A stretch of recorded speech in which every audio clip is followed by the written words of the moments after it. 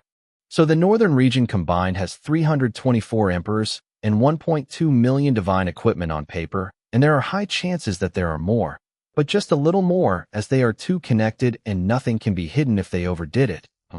Got it. Robin spoke with a simple tone. But whether the numbers he said or his indifferent manner of pronunciation sent chills down Jabba's spine. After another 2 weeks, the desert of death, the city of hope. We salute the head of our sect, and The elders were standing in line on the tallest building in the city when they heard Jabba and Robin approaching the city again, but Robin ignored them and moved straight towards the military industry cluster. They all looked at each other in astonishment and then jumped off the building and flew behind him silently. 2 minutes later, all the divine tattoo masters and the divine weapon masters immediately gathered in the central plaza. Robin called out using the minor heavenly law of sound, his voice resounding powerfully in the ears of everyone present. Then looked toward a huge building at his right. All the blacksmiths are to come to the central plaza as well. This is a direct order from the sect head. In a moment, large numbers began to emerge from the buildings surrounding Robin like ants, some looking up in awe at the flying Draco and the dozens of elders, some talking to each other trying to understand what was happening. In less than a minute, more than 5,000 people of different races appeared in the huge, empty land in the middle of the military industries complex. Robin looked down at him for a few seconds and then spoke. "Who are your superiors?" 3 individuals came forward and stood in front of the 5,000 people and then bowed in full. "Greetings, Master Sect Head. How can we serve you?" A metal tablet appeared in Robin's hand, then he threw it to the person standing in the middle of the 3 and spoke.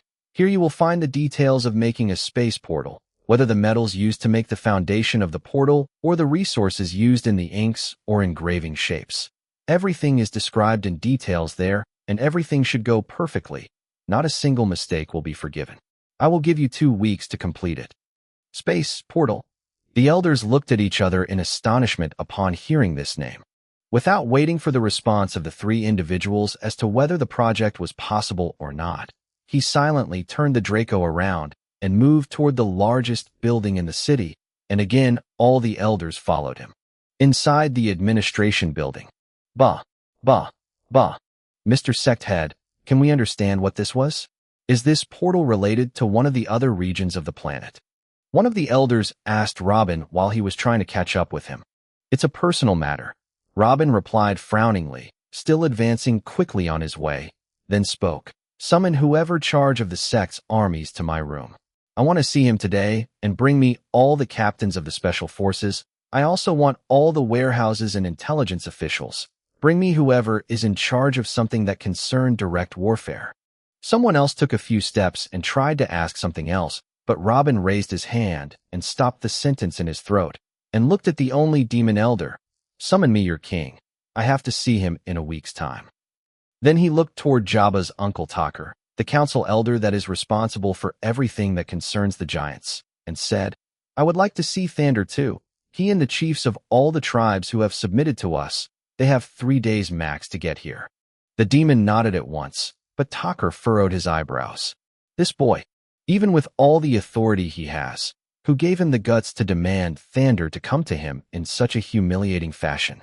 The Lightning Tribe is a partner of the sect, not a puppet like the rest of the tribes and the damned demons. Before Tucker could reply, Jabba quickly interjected. Of course, he will come in time. I'll work it out myself." Robin nodded once, then turned and walked again until he chose a random room, entered it, and locked himself inside. Everyone started looking at each other and wondering what had just happened. They have all seen Robin just a month ago, and this wasn't him. He was indifferent to anything and laughed sarcastically at everything. He looked like he very much doesn't care about what's happening here. But now he asks for all these meetings? The elders started small talks between them, trying to guise what's going on, but not Tucker. He was still fixing his eyes on Jabba. He seemed to tremble all over since he got back, and even now after Robin got to his room, he was still looking at it with a terrified expression. He seemed to understand something and then asked, "Speak, boy, what exactly happened in the Azel tribe?" All the elders went silent and looked at Jabba too, waiting for his answer. After a whole minute of silence, Jabba removed his eye off the door, looked at the elders with lost eyes, and said, "A disaster has befallen the whole planet." Chapter 3:05 The Council Decides. Nahari Union Sect Elders Hall 7 days later.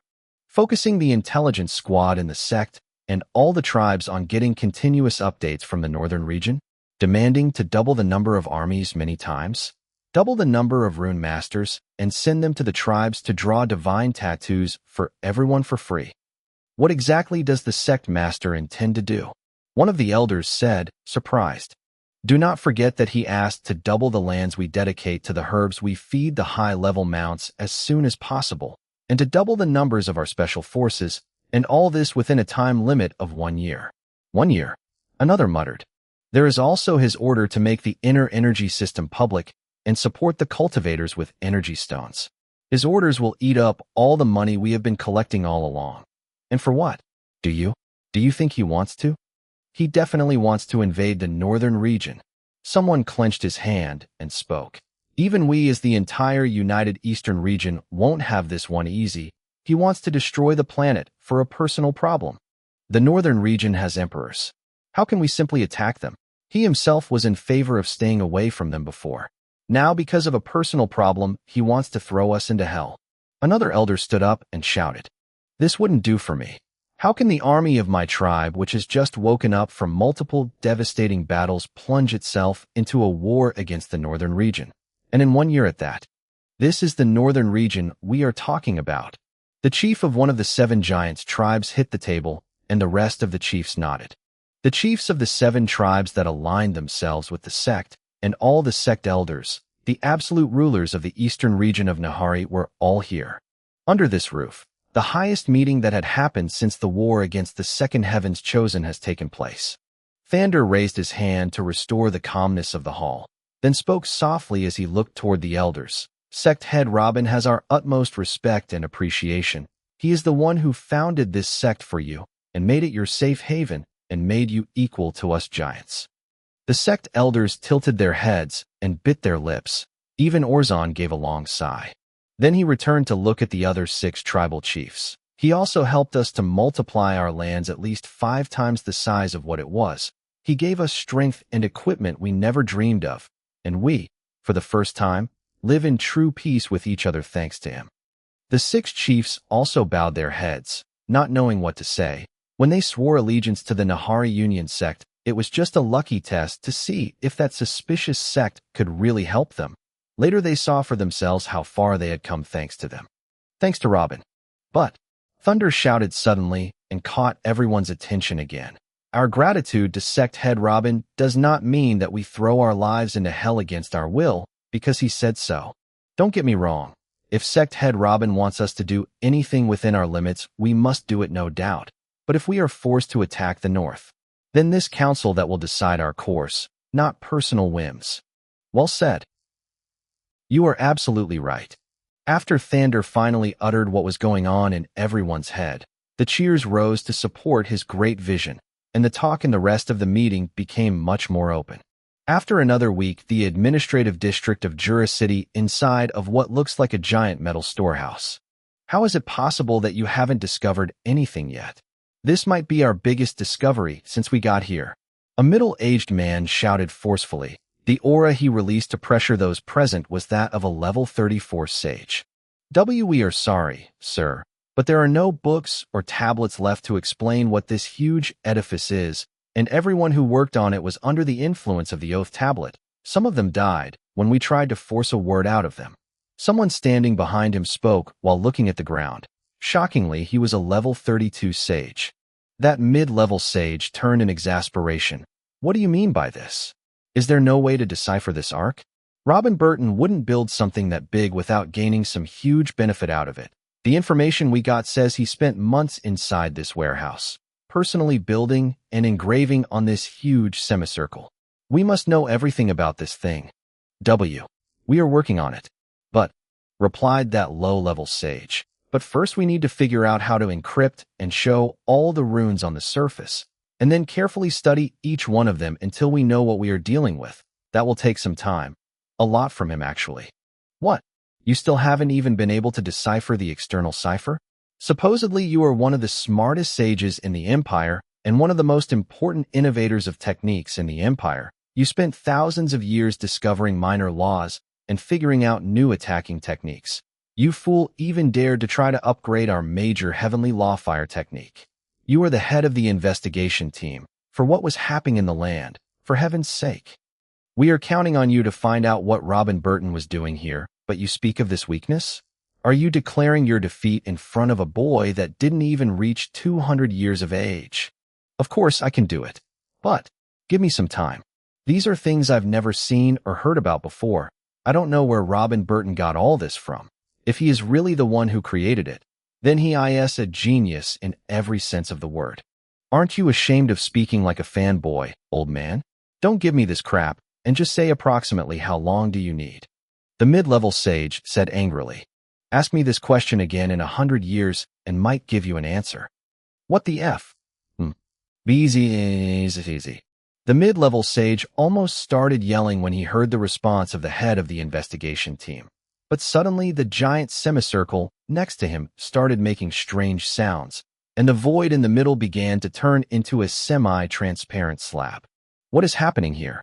The sage furrowed his eyebrows and fixed his gaze towards the semicircle. The head of the investigation team and all his team behind him watched closely as well, trying their best to memorize what was going on. They have been here studying every bit of the magnificent semicircle for years, but nothing like this happened before. Step. Chapter 306 Stab.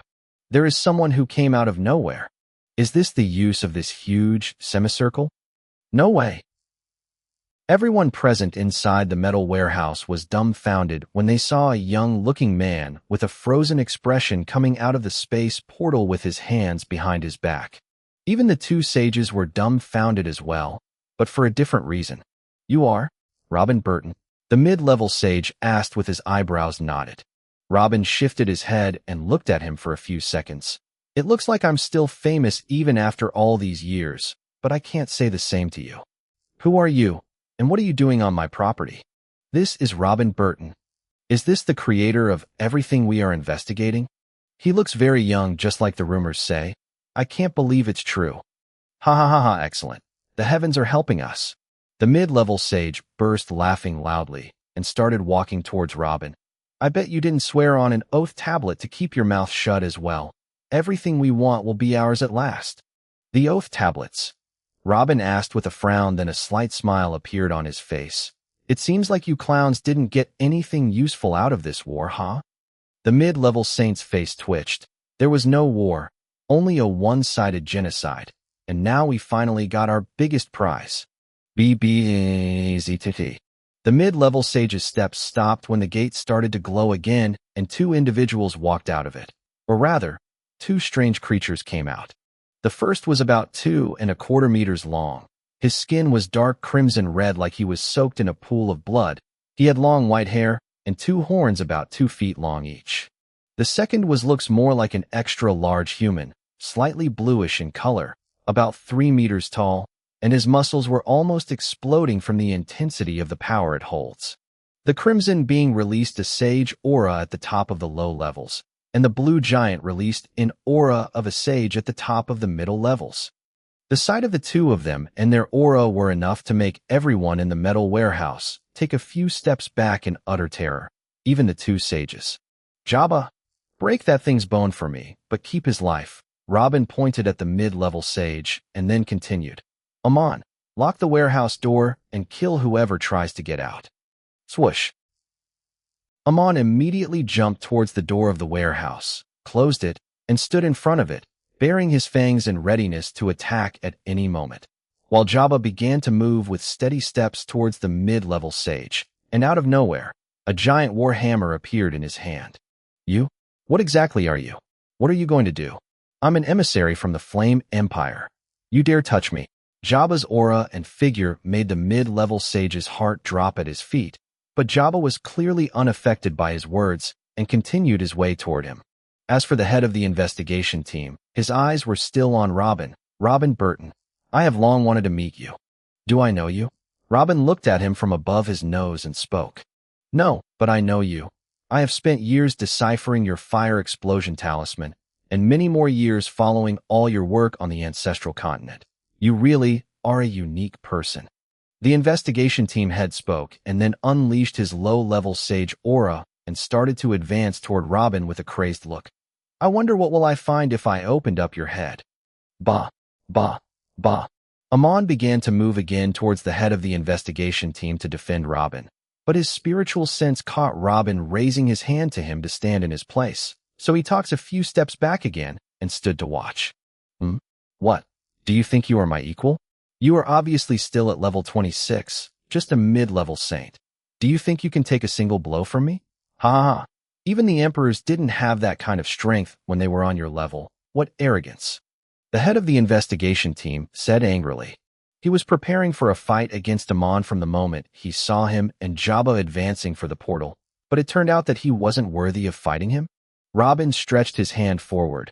A black spear appeared in it, and began to move toward the head of the investigation squad slowly. Did I give you permission to decode my work? Where did this spear suddenly appear from? Wait, does this have anything to do with the heavenly path of space? Is it that black ring on your hand? Oh my God, you really are a genius. For a moment, the killing intent vanished from the sage's eye, and he looked like a child who saw a toy. Haha, from today you will become my slave. You will teach me everything you have ever known in your life.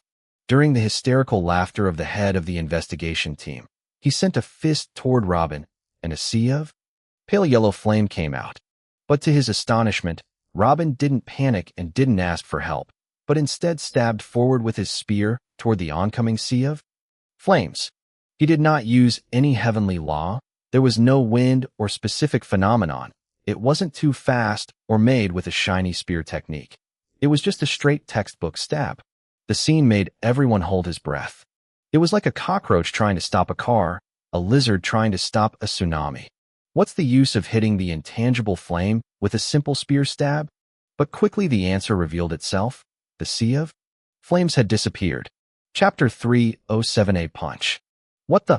The words stuck in the throat of the head of the investigation team. This scene was not something he would have dreamed of in his life. He has heard of attacks that fail, attacks that get dodged, attacks that are repelled, but an attack that disappears. A sea of the third-rate stage major heavenly fire disappears just like that. This is definitely a new one. What did you just do? The nerves of the team leader began to slip. He who is supposed to be one of the smartest men of his time could not think of a single clue to what just happened.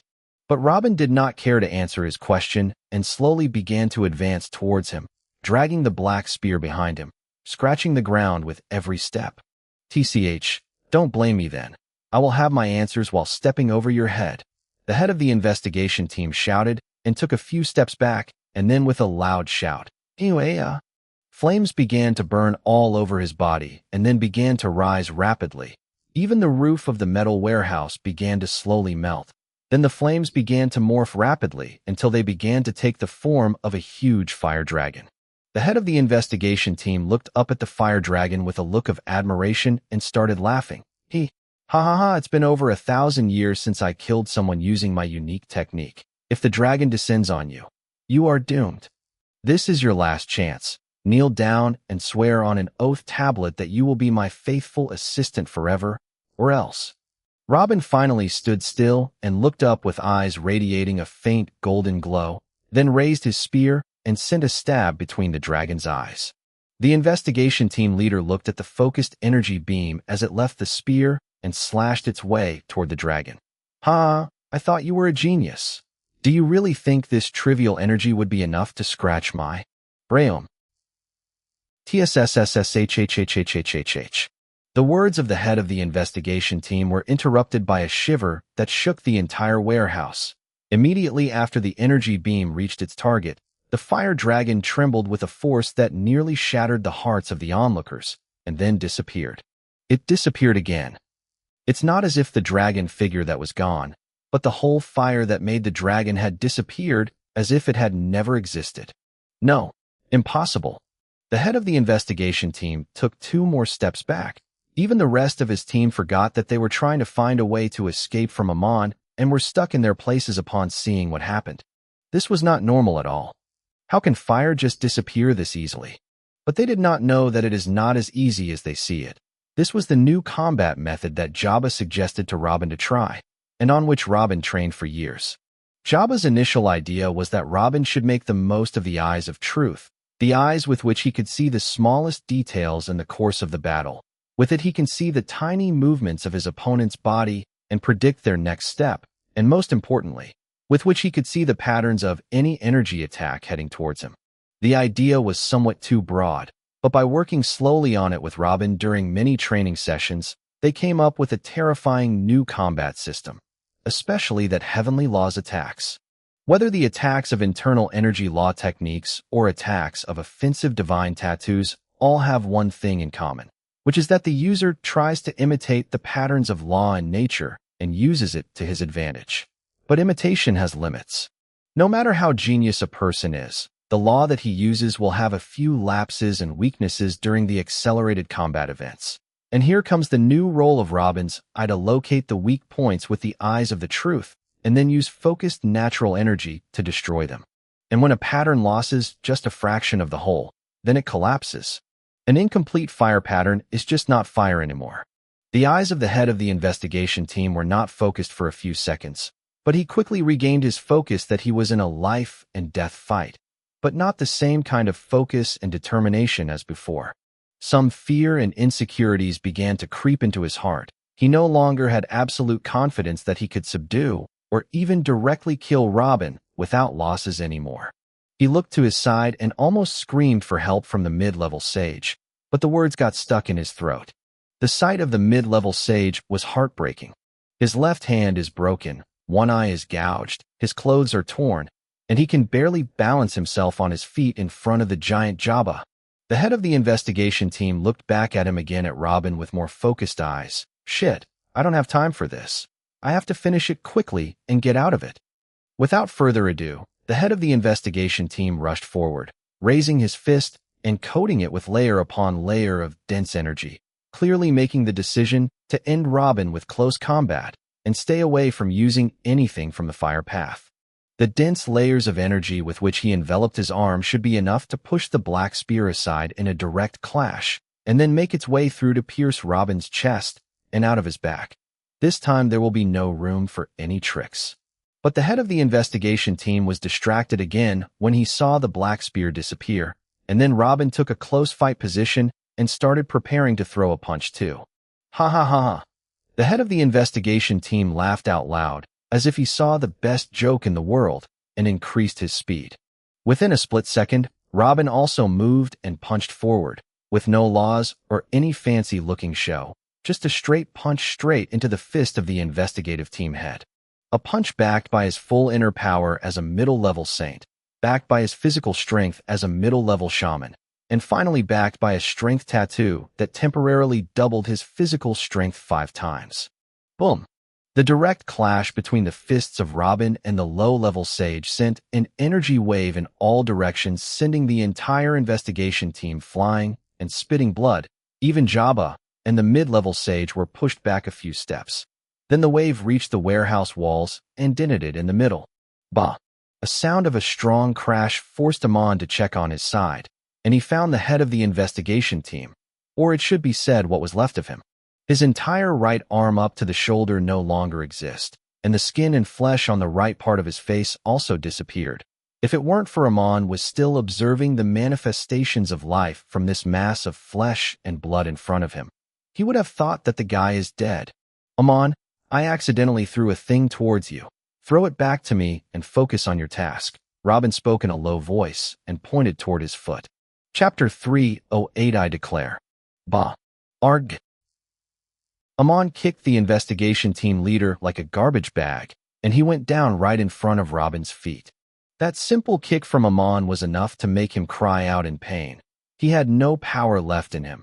It's only that his soul was strong enough to hang in there despite all the damage the body has taken. Huh. Arg. Huh. Huh. The investigation team leader was fighting for his breath, but he was well aware that he was not in a position to suffer in peace.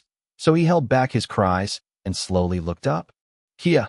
When his gaze met with Robin's, he felt a cold shiver all over his body and let out an involuntary shriek. Only now did he realize how terrifying this indifferent look was. From the beginning, he was nothing in his eyes. Neither his identity as the man who exposed the fire explosion talisman nor his identity as a flame empire sage made him enter Robin Burton's eye. From the beginning, Robin saw this end. St. Stay where you are. I can. I swear to. I will be your assistant. I am useful. PL. Please. The head of the investigation team muttered with all his what is left of power in him. He was badly startled when Robin leaned forward and extended his arms towards him. You don't deserve it. Robin replied coldly, and then grabbed the sage's head with both hands. Show me what happened in my absence. What do you mean? The head of the investigation team's tragic cry sent terror into the hearts of the rest of his team. They were the ones who knew the most about their chief's strength and endurance. This was a sage that lived over 2,000 years. What kind of suffering and cruel trials did a man of his age not go through in his life? What kind of pain has he not experienced yet? However, since Robin Burton grabbed his head, he started screaming like a little boy who had been thrown into a fire. Their features turned for the worse, and they began to involuntarily take successive steps back. Whatever happens to their boss should not happen to them. But suddenly, there was a GGRRR sound coming from behind them. When they turned around, they found that they were only a few steps away from Amon, and he looked every bit ready to kill them all if they took another step. Is that what it's called between a hammer and an anvil? The investigation team members thought and began to sigh, some of them already accepting his fate. Bah! A thud came from behind them all of a sudden. When they looked back, they found their boss was thrown like a dead dog on the ground, while Robin was looking up towards the roof with closed eyes and a clenched fist. It is clear that Robin was trying to hide his feelings by keeping a steady face as much as possible and trying to hold together and regain his balance by looking up and closing his eyes. But how could this escape the senses of the members of the investigation team? They were all old men who had lived for a few hundred years at least. They knew firsthand that the quiet person in front of them was raging.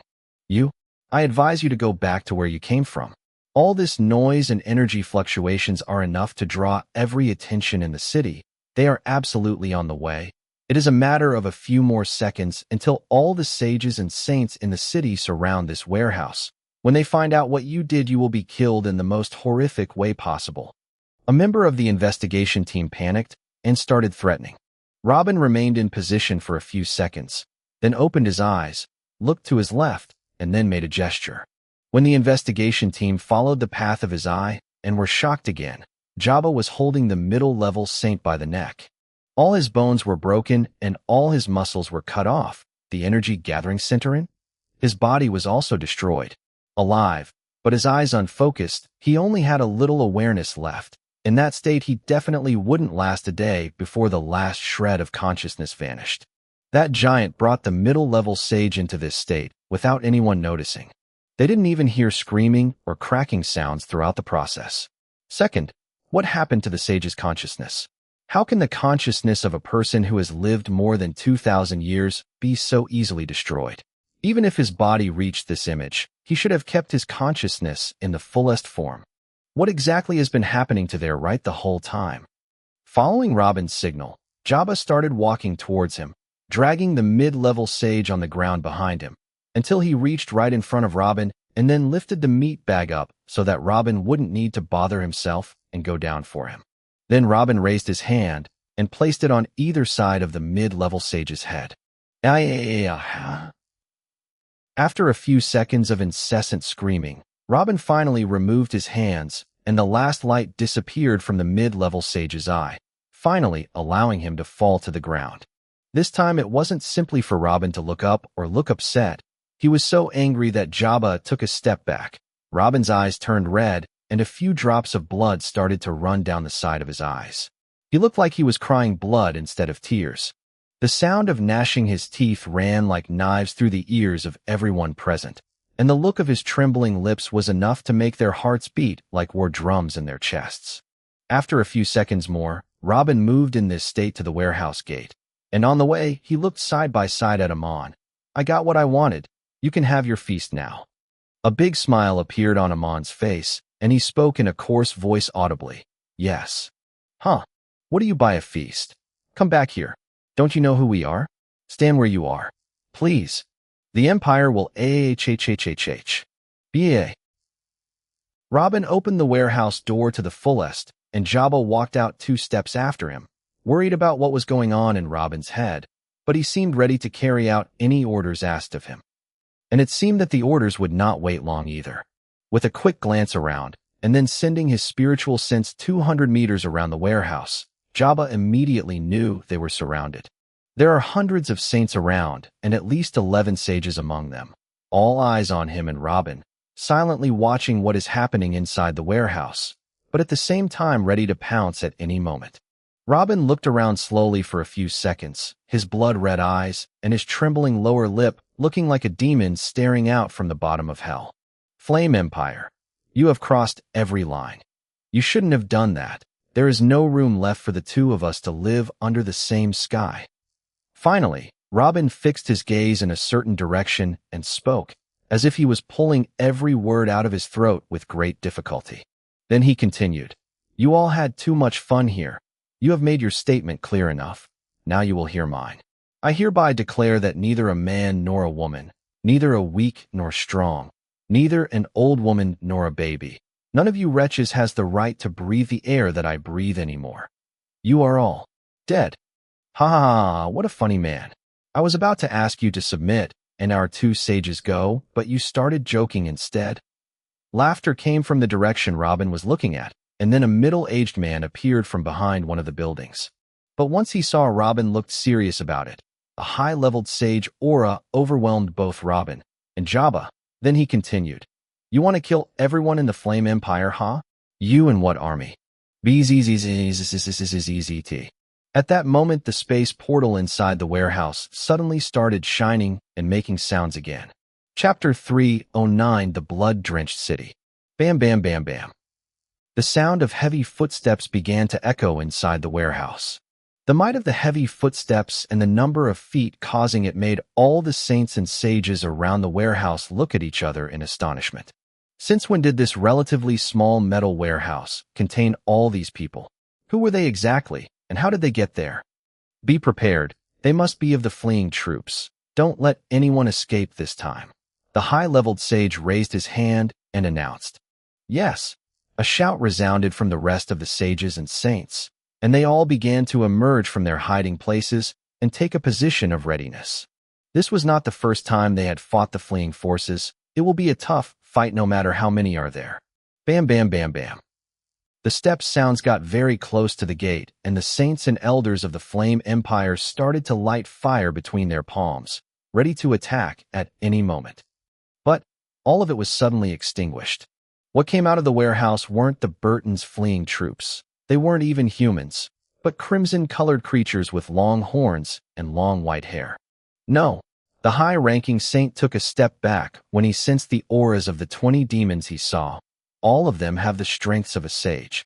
Don't panic. It's obvious that they are just monsters without brains. Coordinating our attacks well, we can. The words got stuck in the throat of the high-ranking sage when he saw another row of 20 demons coming out. Then another. Then another. Very soon 220 demons walked out of the metal warehouse's gate, all of them at sagehood. Robin looked back at Amon, who had his 2 hands and teeth drenched in blood, standing at the very front of the demons, then nodded at him.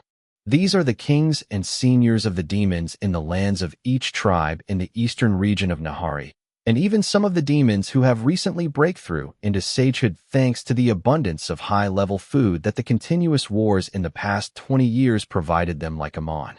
After the sect finishes annexing or destroying a tribe, the demon king Morin sets out to meet the demon king of that land and gives him techniques in exchange for loyalty to their god, Robin Burton. That's right, the demon race didn't owe allegiance to the sect like the rest of the giant tribes, but to Robin alone. Even Robin didn't know about this until Morin inadvertently mentioned it to him recently, but by then it was too late to adjust, as Morin had already annexed most of the demon kings of the eastern region. Currently, all the demon kings in the eastern region are no longer kings, but are representatives to rule their regions under the name of Robin Burton, and none of them has any privilege over another demon of the same level. The only one whom even the previous kings consider to be higher than them, and they respect with all their hearts except Robin, is none other than Amon. He is the first demon to acquire the unique skills that change their lives, and he is their direct link with Robin. It can be said that he is the one who brought this blessing to all their race. One way or another, Amon became the newly uncrowned king of demons, even though he was still as powerful as a low-level sage. So during the previous 2 weeks, when Robin announced that he would enter a war in his mother world, Amon was the first to volunteer, and even told Robin to leave the task entirely to the demons. Since there was no strong competition from the rest of the chiefs of the tribes, and even the sect to send battalions with him, Robin agreed and handed the whole matter over to Amon. Looking behind him now, it seems that Amon is still yet to disappoint him. Swoosh. Swoosh. Swoosh. Swoosh. Without warning, without saying a single word, the saints and sages of the Flame Empire all began to fly one after the other in different directions. A slight smile appeared on Robin's lips upon seeing this, and then spoke in a low voice, "Besiege the city, and then kill off everyone." "Yes," Amon replied verbally in a thick voice with a full bow. Since the demons were able to clearly hear the Nahari language by using the technique that Robin made, they began to try to imitate the sounds to speak in an audible voice. And finally, after millions of years of evolution, some of the demons started saying stuff other than roaring and snarling. They finally began to become an intelligent race in word and deed. After Amon finished his deep bow, he flew towards the Jura city wall, and all the demons behind him did the same.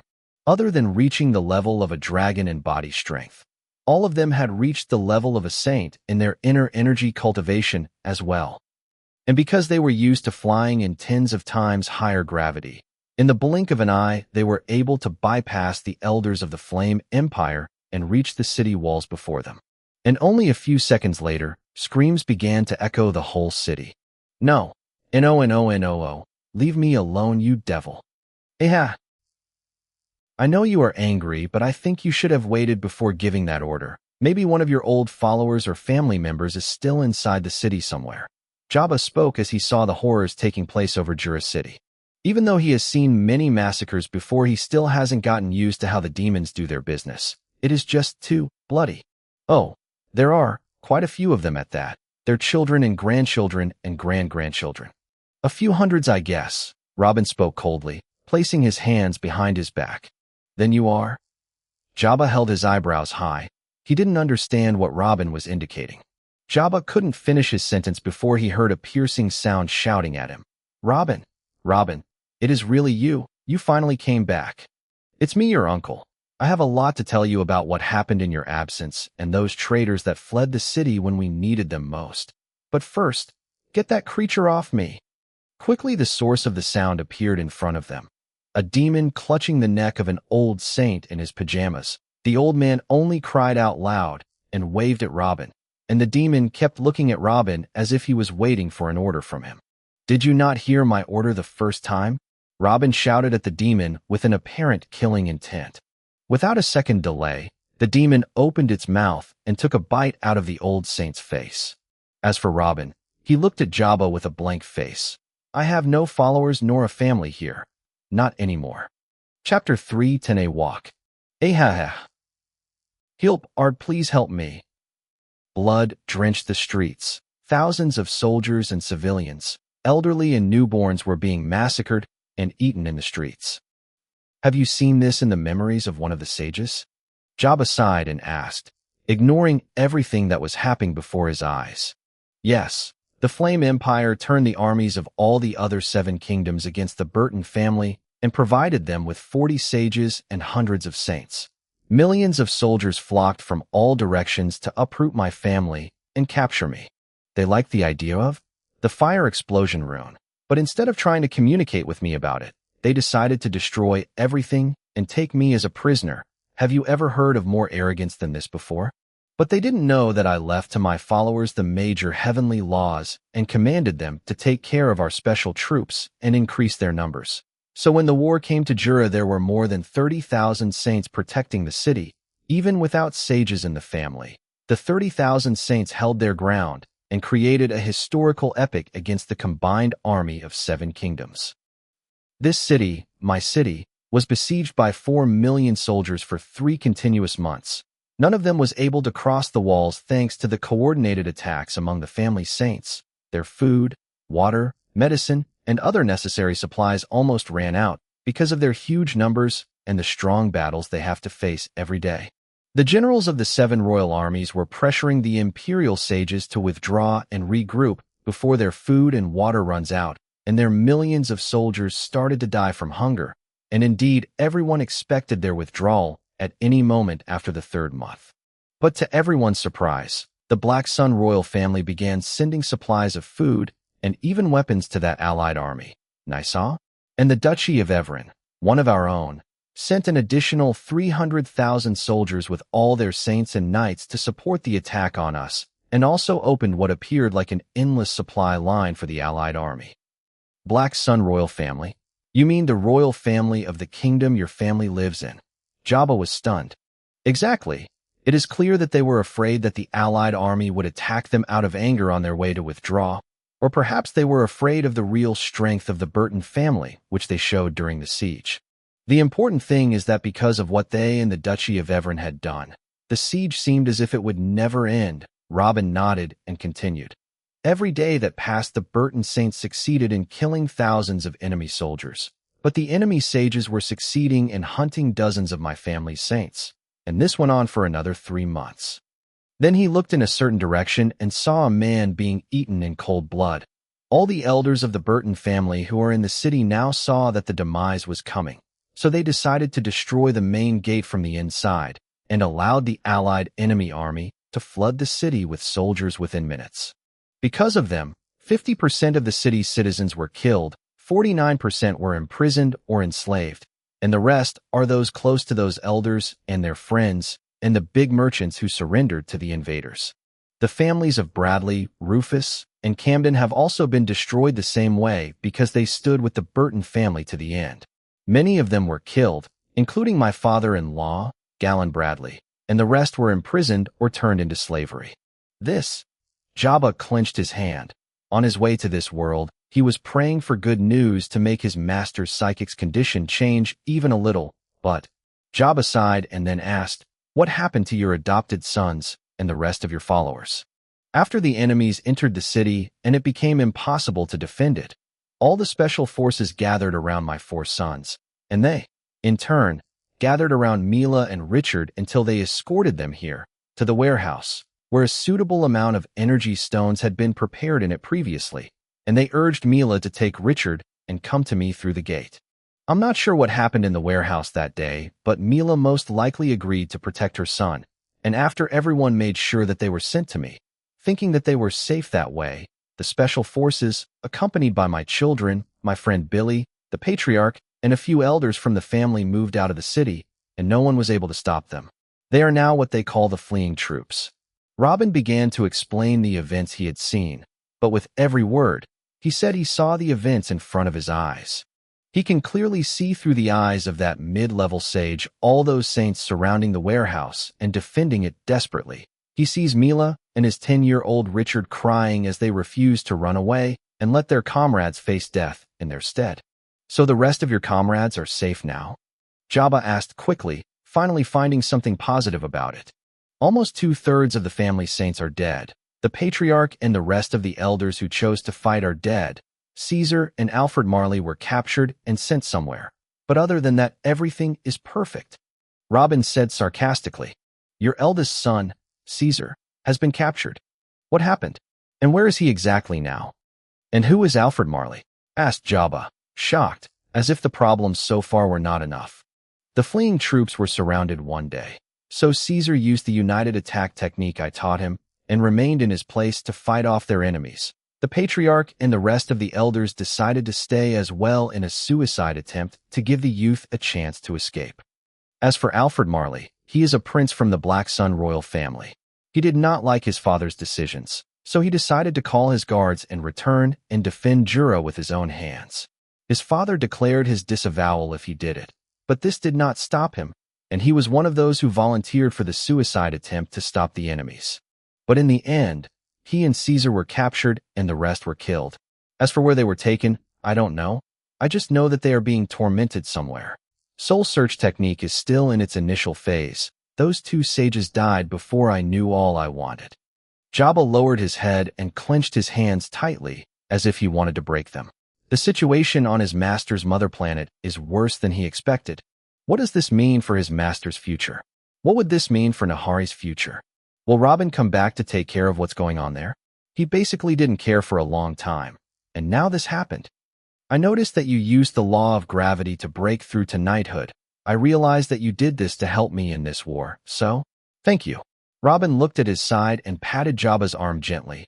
He knew this wasn't an easy decision for him. Jabba has been delaying building his pillars for almost 20 years now, waiting the day he builds them with the Truth Master Law. But he didn't hesitate when he was in the current situation and decided on the major heavenly law of gravity to build his first pillars with.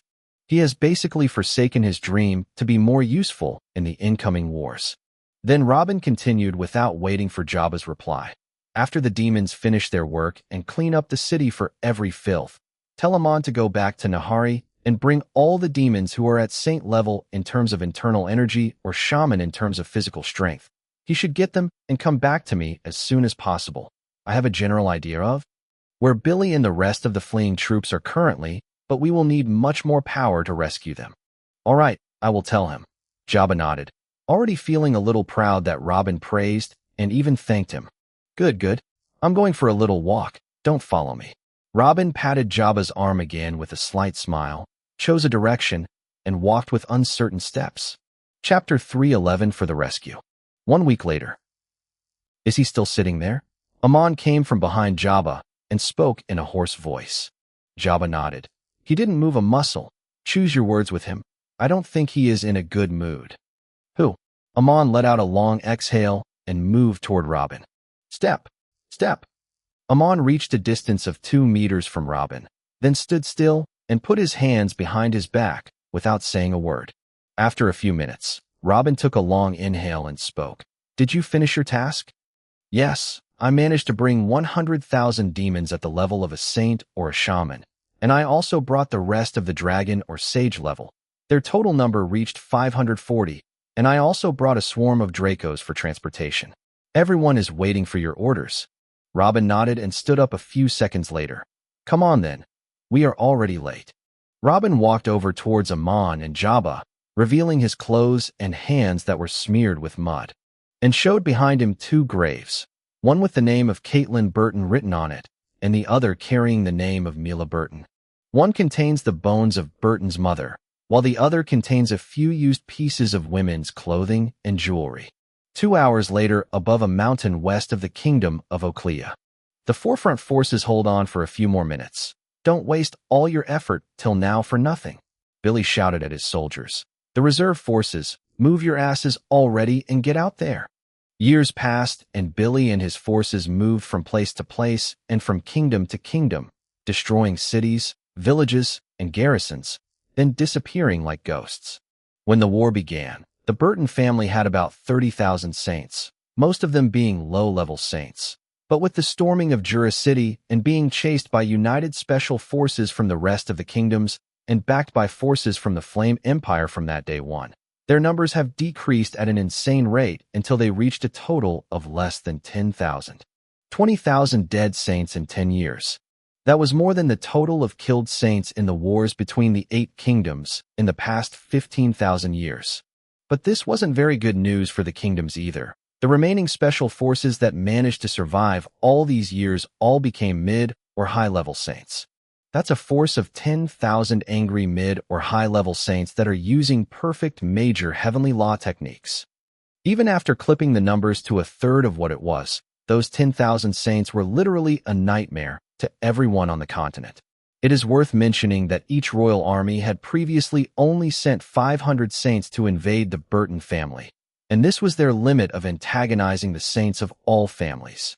Since fleeing Jura, Billy frequently commanded his forces to separate and wreak havoc throughout the continent as punishment for what they had done to Jura City. He and the men of the family decided that if they had to die, they would not die alone. The amount of damage or death they inflicted on the 8 kingdoms can no longer be counted. Yes, the 8 kingdoms.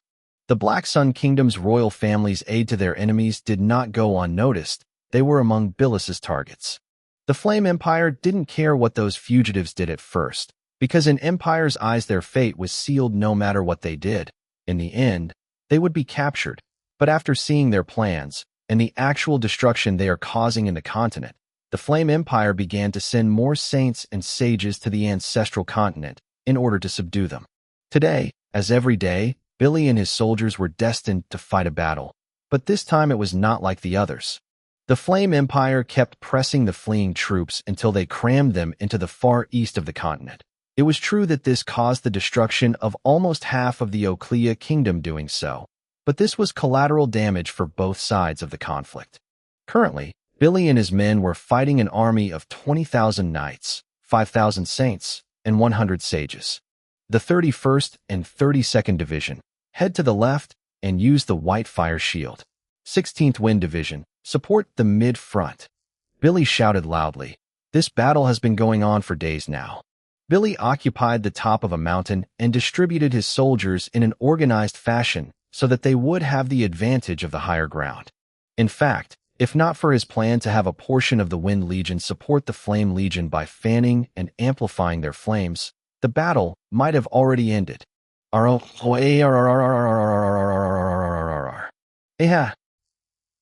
An enormous white flame dragon spewed fire at the Empire's allied army from above.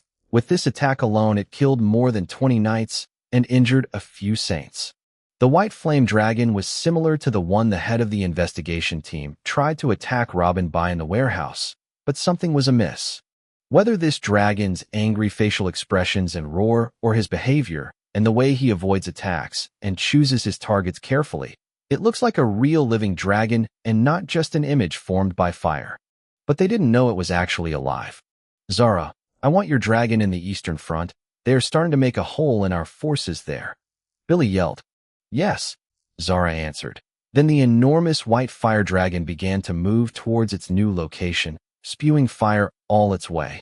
This was the unique ability of the heavenly major law of life, revival. This dragon was just a flame that 20 Fire Legion saints had joined forces to form, and then Zara came and injected life into it. The dragon has the power of 20 saints combined and has its own consciousness to act independently, and at the same time, it also feels compelled to serve the one who gave it life. The flame dragon that was born out of nothing became a new strong ally of Zara, at least temporarily.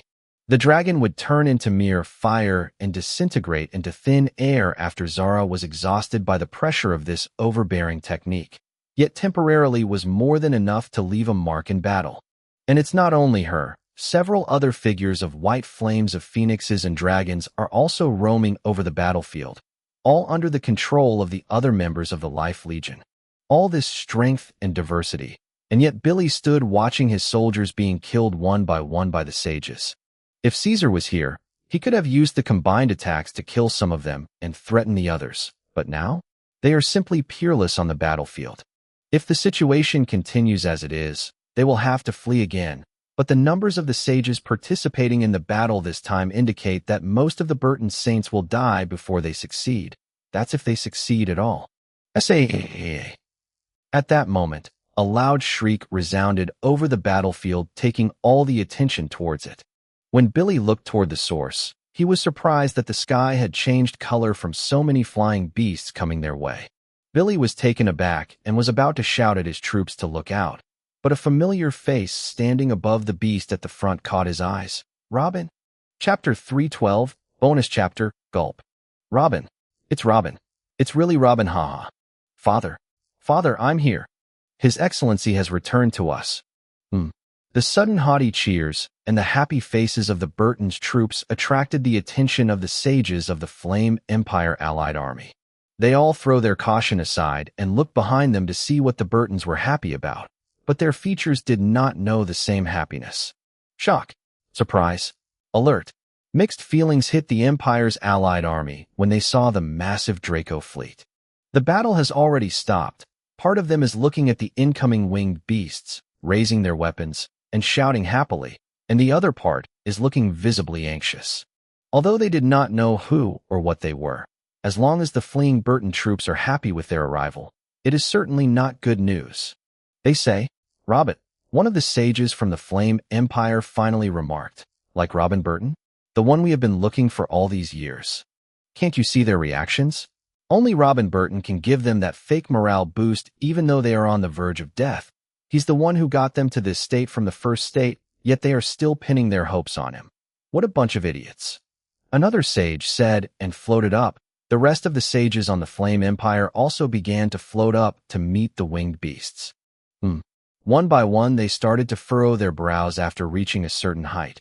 Only now they noticed that above each of the winged beasts lay a number of crimson-colored creatures with long horns.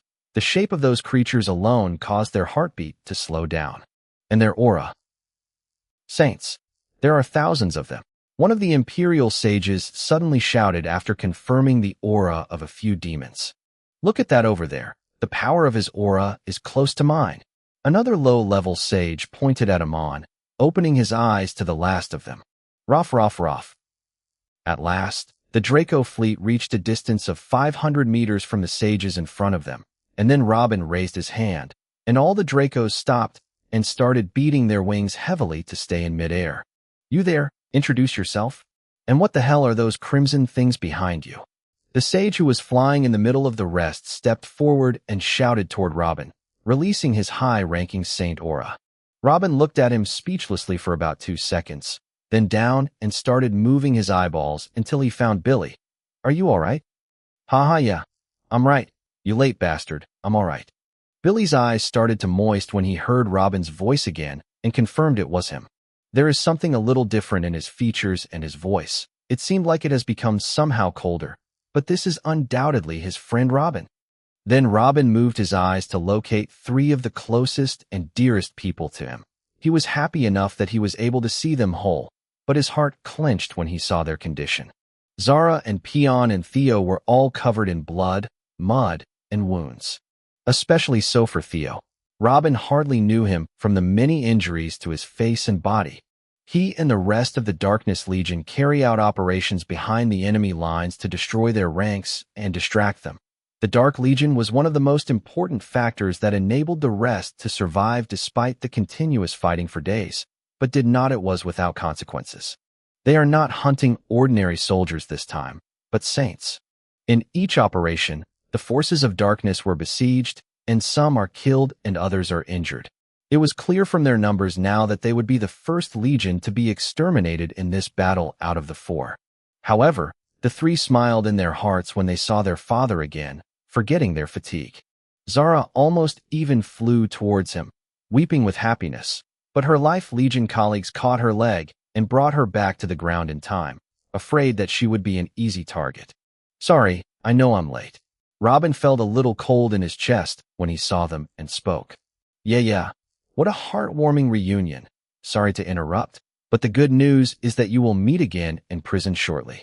The sage of the Empire standing in the middle said mockingly, drawing Robin's attention. Robin looked at that sage for a moment. Mason Barnett, level 39 sage, head of the expedition that came from the Empire to investigate my affairs, the one who issued the order to destroy my Jura. Hope you are ready to face the consequences. The sage raised his eyebrow, a little surprised that Robin knew his name and status as they just met. Face the consequences? Ha. Do you think those beasts you brought can stand before the major heavenly law of fire because they have the numerical advantage? By myself, I will roast them all. A half-smile appeared on Robin's face, and then he looked to his left. His eye fell on one of the demons and spoke in an odd language. Soccer. You know what to do. I will make it painful. Soccer, one of the strongest demon kings in the eastern region, gave a big scary smile that showed his giant fangs. Then he flew over the Draco he was standing on towards Sage Mason. I don't know what kind of an ugly thing are you, but it wouldn't matter. Come and taste the real major heavenly law of fire. Mason laughed coldly, gestured for the rest behind him to back off, and then lit a faint yellow flame in his right hand. Ruoair. Soccer roared like an angry beast when he saw the faint yellow flame, and then shouted in a raspy, chilling voice, "What is this? Polluted flame? You dare show it to my master?" Unforgivable. Huh. White flames appeared on Soccer's hand as he approached his target, the same white flames with which the flame core had tormented him over the course of 10 years. Although Mason didn't understand a word of what Soccer said, he understood something. He was angry at him for some reason. Quickly, he tried to raise his defenses to repel the attack, and then finish this demon with one blow to prove his strength. But before he raised his hand to fend it off, he received a punch from Soccer that knocked him out a few teeth, and his pale yellow flame was completely burnt when it touched the white flame, and he was sent flying like a meteor to the ground. General, the sages behind Mason shouted when they saw this. Some of them rushed towards him to see if he is okay, and some rushed towards Soccer to stop him from pursuing their general any longer. Swoosh, swoosh, swoosh. Several shades of crimson ran past Robin at that moment, and all the demons with a dragon in body strength or a sage in inner energy rushed towards the Empire sages. In a split second, every sage found himself facing a demon or more. They didn't even know where they appeared from. Stay back, you damn thing, or I will burn you down. As if the demons had become deaf and dumb again, they attacked immediately, and without introductions or warm-ups. They didn't start small talks or try to get in lines or coordinate their attacks. Every attack from the demons was so ruthless that it seemed as if they wanted to eat part of their opponents, which terrified the sages of the Empire greatly. They didn't know that they were actually planning to eat them. The physical strength of the demons was enough to beat any sage at the same level easily. Whether their strength or speed had taken a huge leap since coming to this world, their physical design was simply a level above the creatures of this world. And now these creatures can use the power of the heavenly laws as well. No, get away from me, get away from me. No, A cry from an Empire sage came out as his defenses were breached, fearing that the demon would deal a fatal blow, but instead of sending a punch or a kick, the demon moved its head forward and took a bite of the sage's neck, then gulped. What the hell? Those things eat humans. FCK, get into the defensive array. Chapter 3:13 Besieged. Help. Help me. Please. Someone kill me. Miserable cries coming from beneath the ongoing battle finally made the Empire sages remember that their general had just been tossed to the ground minutes ago. General Mason, I'm afraid we can't break free and come for you. You must find a way and come to the defensive formation at once, or else you might. One of the sages shouted for his general to get up from the ground and join them, but the words got stuck in his throat once he sent a low-level demon sage flying and looked beneath him. He did not find General Mason, the man whose will changes everything under the heavens, the man who moved all the 8 kingdoms' armies just by saying the words. He only saw a man lying on the ground, with Demon King Soccer stomping on his face, while he ate his legs slowly. But seeing carefully, that man's clothes and whatever was still visible on his face under Soccer's foot, this man was undoubtedly their general. General Mason Barnett, the level 39 sage, was being eaten alive from the bottom up helplessly. He could do nothing but scream and weep in pain. Generario. One of Mason's old friends lost his mind when he saw this terrifying sight, broke the defensive formation, and rushed down. Swoosh. But he couldn't advance much. A demon came from his side like a flash of red light, and with a swift claw strike, that sage's head was separated from his body.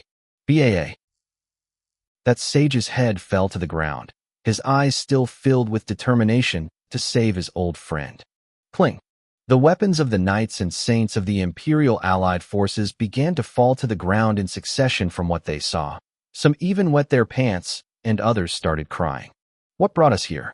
A question that resonated in everyone's mind at this point. Most of them were special forces from the 8 kingdoms who were sent to follow the orders of the sages of the Empire and eliminate the rebels. But do they really have anything to do with this? We must help them. One of the saints spoke in a shaky voice. When they finish with the sages, they will come after us for sure. We must help our sages. We are 5,000 saints, and they only have 200 beasts. We can undoubtedly make a difference if we help our sages. We can kill them. Come on. As that saint was talking, he began to convince himself. He manages to gain some momentum and started flowing up. The rest of the saints from the Alliance also started looking at each other, and then made up their minds and flew after him too. They must kill those beasts, or it will be their turn shortly after. Tisk, when Robin detected the saints approaching from below, he raised his hand and gave a signal with an annoyed expression. The rest of the demons who were still on the backs of the Dracos started jumping and descending one by one. What? The first saint who flew upwards was extremely surprised when he saw a demon descending towards him with full speed, his terrifying face looking at him and his jaws wide open. SHT. There are more of them. Because the Draco swarm was standing in the air so high, no one below could see clearly what was above their backs, or perhaps nobody wanted to check it out for fear of what they might find. Oh my, Billy muttered as he took a step back, his face transforming from happiness at Robin's arrival to utter horror. The scene in front of him looked as if the sky was overcast with Draco clouds that's starting to rain demons. All of Billy's soldiers let their weapons touch the ground as well. Fear filled their faces, even though they would not have asked for such a hideous death for their enemies. Run! An Alliance saint shouted and flew over the heads of Billy and his army. Then more followed behind him. Billy! A strong shout from Robin woke up Billy and the rest of his soldiers from their daze. Yes, block the road. Don't let anyone pass over us. This is our chance to get our revenge, guys. Billy raised his sword and flew behind one of the saints who were trying to escape and attacked him. Although the fight swiftly was fierce between them, both of them were putting an eye on their opponent and an eye on what was happening behind them. About 20,000 demons descended from above those winged beasts. Some of them clashed with the 5,000 saints of the Alliance, and the rest descended on the Alliance knights as a group of lions and found a flock of innocent little sheep. Atrocity, massacre. No one found a word to describe what is happening right now. Please let me go. Please, I don't want to be eaten. I have children waiting for me at home. The saint fighting Billy retreated a few meters and prostrated in the air towards Billy and started crying. Bailey hesitated when he saw this, then looked toward what was happening behind him. FCK. Billy clenched his fists tightly and then looked at that saint again. Okay, you can go, but you mustn't come after us again, and Billy's eyes widened at the last of them. Someone came from behind the prostrated saint, grabbed him by the nape, and turned him into a blaze of an extremely dark flame. Billy felt as if his soul was leaving him when he sensed the aura of that flame. Everything happened in an instant. Billy couldn't even make a reaction, but moments later he was able to see the person who did it from behind the black flame. Robin? Humph. Robin threw the charred corpse aside and cleaned his hands as if he was holding his trash bag. I saw this person. He was one of the busiest participants in the Jura massacre. He single-handedly killed dozens of your family, and he was intending to kill you now. But you almost let him escape? If you acted that soft, then what will the rest of your men do? What is wrong with you? Billy looked down, not knowing what to say. Go back and construct a proper siege. Don't allow another one of them to escape, or don't blame me if I punish you according to the military laws. Robin pointed towards the battle. Billy followed Robin's thump and looked behind him at the atrocities that were taking place. His men were fighting with a quarter of their usual strength. They looked horrified. Even though they knew these creatures were helping them, they felt the need to escape with the Empire-allied forces. He looked back at Robin for a moment, as if he wanted to stop what was happening, but he found a cold, emotionless face, so he flew back into the arena. Damn it.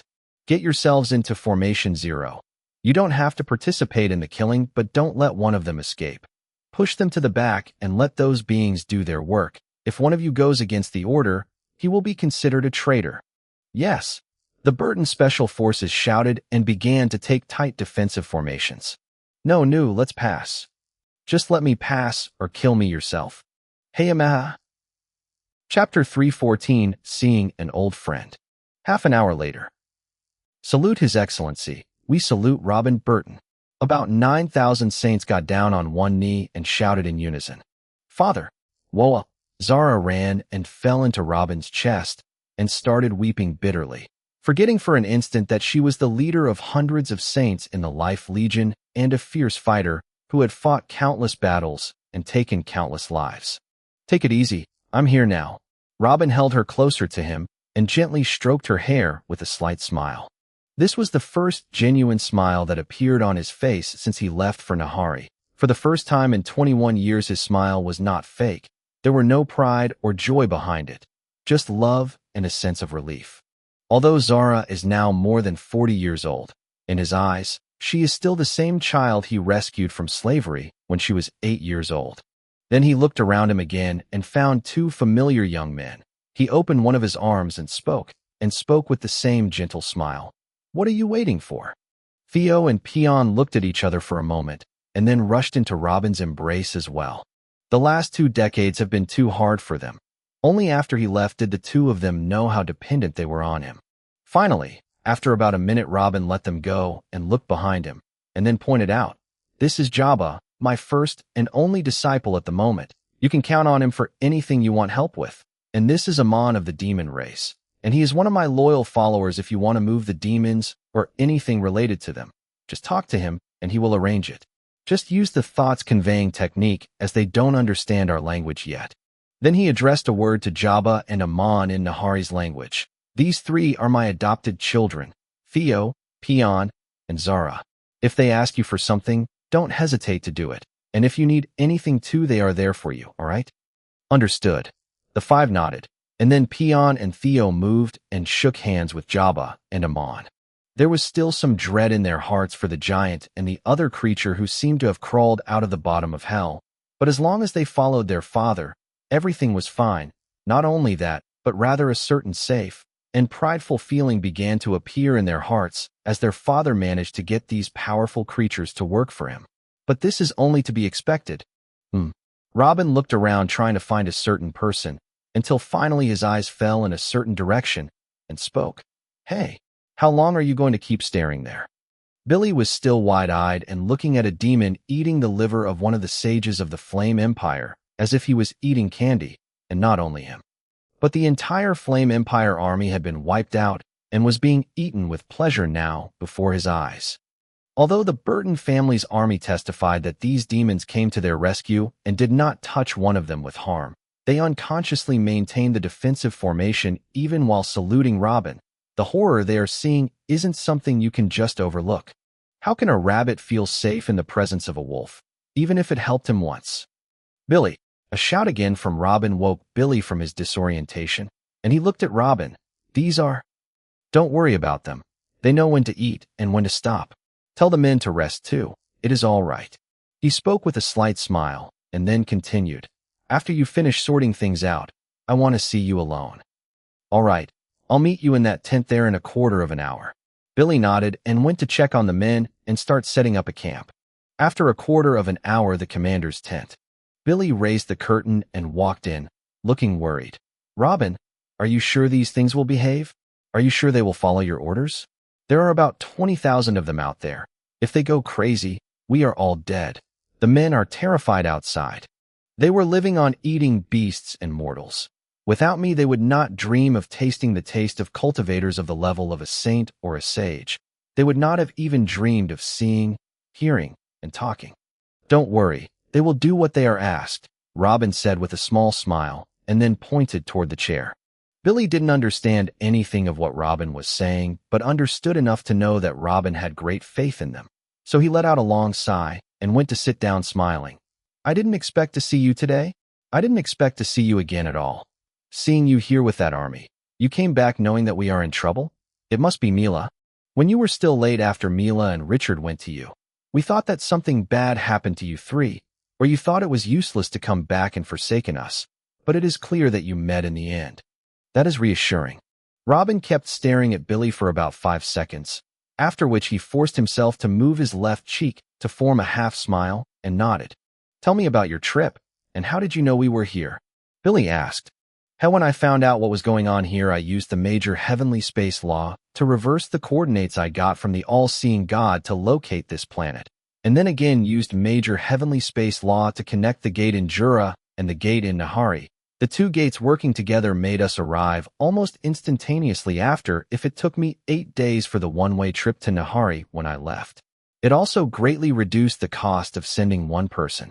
Robin replied and then continued. "After I got here, I caught 2 sages. I performed a soul search on them.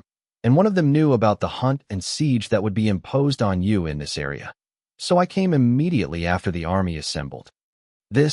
So, you and all those demons descended on Jura City? At the metal warehouse? What happened there? Asked Billy, looking frustrated. Jura had always been on his mind since they ran away years ago, but he and his troops didn't dare to come back. Jura has returned to us. Almost. Most of its inhabitants were killed or became slaves after the conquest of the empire, and most of its defenses and towers fell, but otherwise, it has returned to us. Robin said with a painful expression. Ha, that is great. As long as the city is there, we can always rebuild it.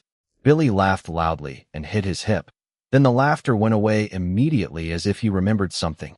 That is bad. Who did you leave in charge of the city after you left? Don't worry, the ones you fear are still swimming in the bellies of demons out there, Robin replied with an emotionless face. Heh, Billy gave a long sigh and started rubbing his forehead. I was so angry at them that I was about to order Theo to send a suicide squad of the Darkness Legion to assassinate them. But I held myself back. Actually, part of me was happy with what they did. We who tried to resist till the end were doomed to die no matter how long our resistance lasted. But their actions at least gave life to some bearers of the Burton surname. We fought without fear because we know that the family name will not be erased after our death. It seems you didn't hear much after your escape. Those traitors didn't just cause you to escape. After the Empire entered the city, they killed half of the family and enslaved most of the other half.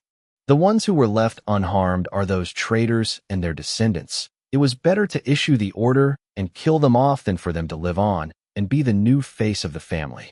You don't have to pity them, Billy. They got just what they deserved. Robin spoke in a low voice, but also in apparent exasperation.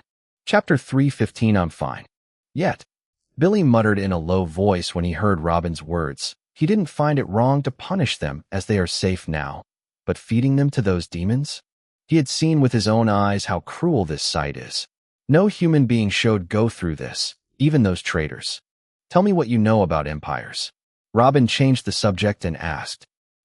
Billy gave a long sigh and then continued. In the past, after the Sacred Tree Emperor discovered the major law of plants, and became the first person to discover a major law and the most powerful person on the continent, he established a large empire, and he and his family controlled the whole world at that time. But he found that the place is too tight for them. So one day he decided to go on an exploration trip outside the boundaries of known lands. After a few years, he came back and used the major plant law to make gigantic wooden ships, and then took all his family on them, and forcibly took a few other lesser families. I think they are the servants and workers or something like that, and then simply disappeared as if they didn't exist. Were it not for the historical evidence of their existence, we would have thought that they were just a fantasy story. Then the Emperor of Wind came along, then the Emperor of Water, and finally the Emperor of Flame. All of them went out to explore after proving themselves as the rulers of the known world, and after their return, they took all their family members and loyal followers' families and then disappeared on huge ships. We did not know where they are going.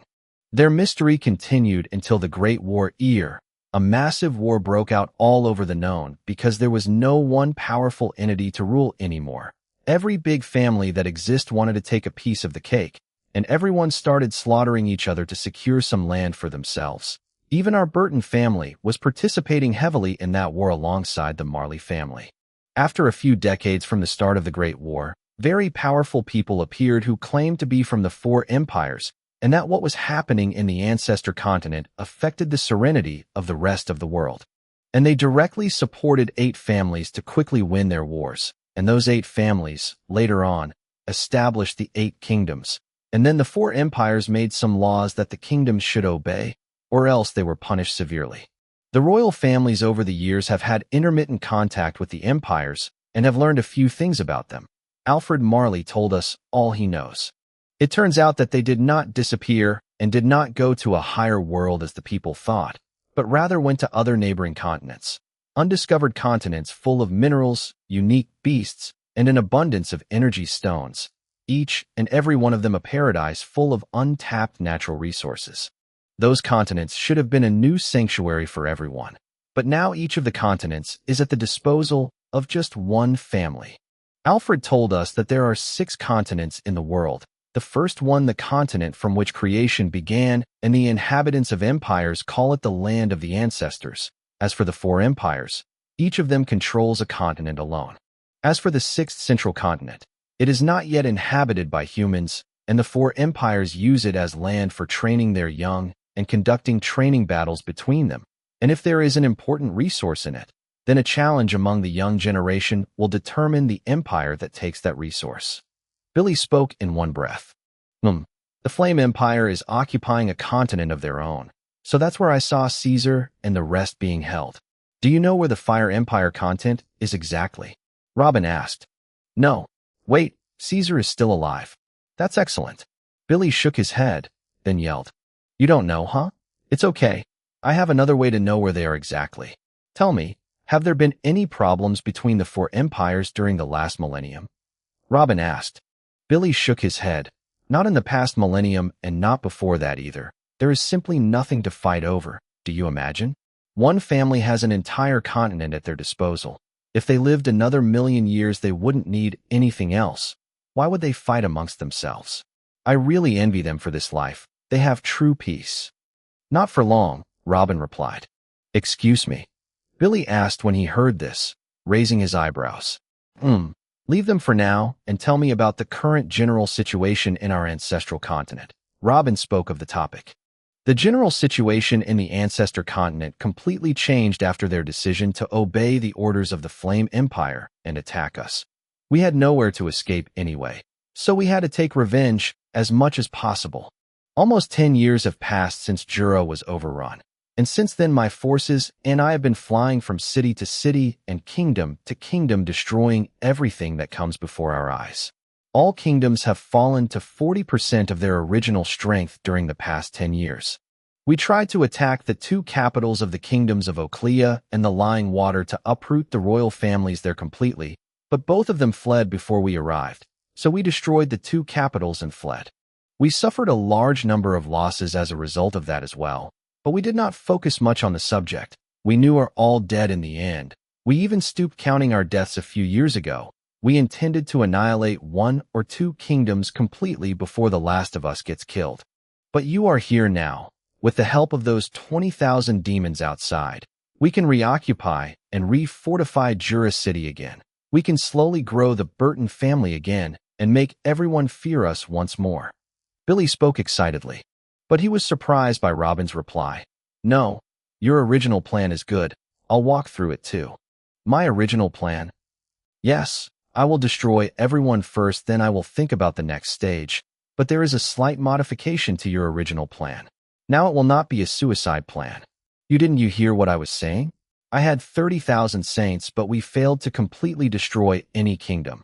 If we add the 20,000 demons and the 200 demon sages outside, they will help you against 1 or 2 kingdoms, that's for sure. Maybe 3 kingdoms. But in the end, the Flame Empire will send more men. We will be greatly damaged, and we will be surrounded again like what happened today. Why don't we keep our forces until we regrow our family? With you here, we will have a better army and better defenses. Then we can really take revenge. Billy said quickly. I have a few times the number of those demons in Jura ready to head my orders. They are more than enough to eat everyone who participated in the Jura City massacre. Robin replied coldly. 3 times? This the moment? Did you just say eat? No. The appearance of those demons alone will cause panic everywhere. They are already making you look like the King, Devil King incarnate. And now you want people from other kingdoms to see them eat their relatives under your orders? You have to reconsider. Didn't you want to spread justice? Didn't you want to normalize the good life to make everyone love to serve us? What about the charity you started? You will say goodbye to all of this forever if you do what you say. Billy panicked and spoke. He himself was still terrified of those demons, even though he was on their side. I was so adorable back then, huh? Too adorable. Robin laughed sarcastically and shook his head. You don't have to worry about my petty requests like this anymore. Secondly, I want to feed the demons to get them stronger anyway. Robin, what exactly happened to you? Billy reached for his hand and put it on Robin's knee with an expression filled with questioning and even some sadness. This wasn't his friend. I'm fine. I have never been better in my life. Chapter 316, Crimson Cloud. The next day at the highest point on the mountain. Hey, I came as fast as I could. Did I miss something? Billy landed next to Robin, then nodded at Amon and Jabba, who were standing next to him. A demon came to his tent a short while ago, telling him via the thoughts-conveying technique that Robin wanted to see him for something important. So he came flying towards the top of the mountain, but it is clear that they started the meeting without him. You came just in time. Robin nodded at him with a slight smile, and then looked back at Amon. Do you know what to do now? Do you need me to repeat anything? Everything is clear. Everything will be done according to your orders, Amon spoke in a raspy voice. Good. You may start the execution then. Robin spoke and then gestured to him to leave. So Amon gave a full bow and then flew towards the rest of the sages of the demon race. Hey, what was this? What is he going to do? Billy spoke and then started looking around randomly. Why are those crimson creatures starting to move? Where are they going? You don't have to worry about this. I called you to tell you to gather your men. We will go back to Jura at once. Robin patted Billy on the shoulder with a slight smile and his eyes closed. Huh? Going to Jura? The men need a rest. We have been in a constant fighting state for days, and we were being chased down for weeks now. Billy panicked and said, Can you calm down a bit and tell me what you are thinking? Let's think about our next step together, okay? Everything has already been prepared. You don't have to worry about anything other than what I asked you now. You will know everything when the results arrive later. Robin spoke with a smile and patted Billy's shoulder. What the? Billy furrowed his eyebrows and moved his eyes between Robin and Jabba, not knowing what was going on. I expect everyone will be ready to leave within an hour, and you don't have to worry about their fatigue. They won't be walking to Jura. Robin withdrew his hands and pointed toward the tall trees at the bottom of the mountain, where about 5,000 Dracos were nesting. Billy looked at those majestic creatures and opened his eyes to the last of them. Are they going to ride these back? A few hours later. Bah. Bah bah bah. The Draco beast descended on the already damaged walls of Jura and the tall buildings that were partly still standing in the city, and one by one the Burton saints jumped down. The excitement of riding the Dracos and witnessing their amazing speed went down after they saw Jura again.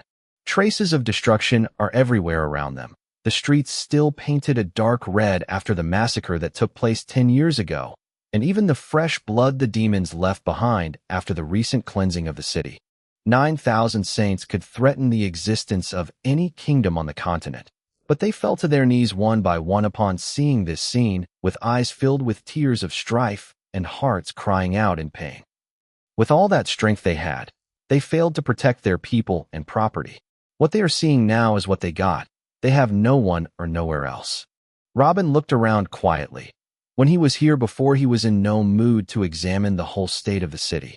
Almost nothing remained the same. Even the metal pyramid that Robin built as a huge oath tablet showed old traces of melting on the sides.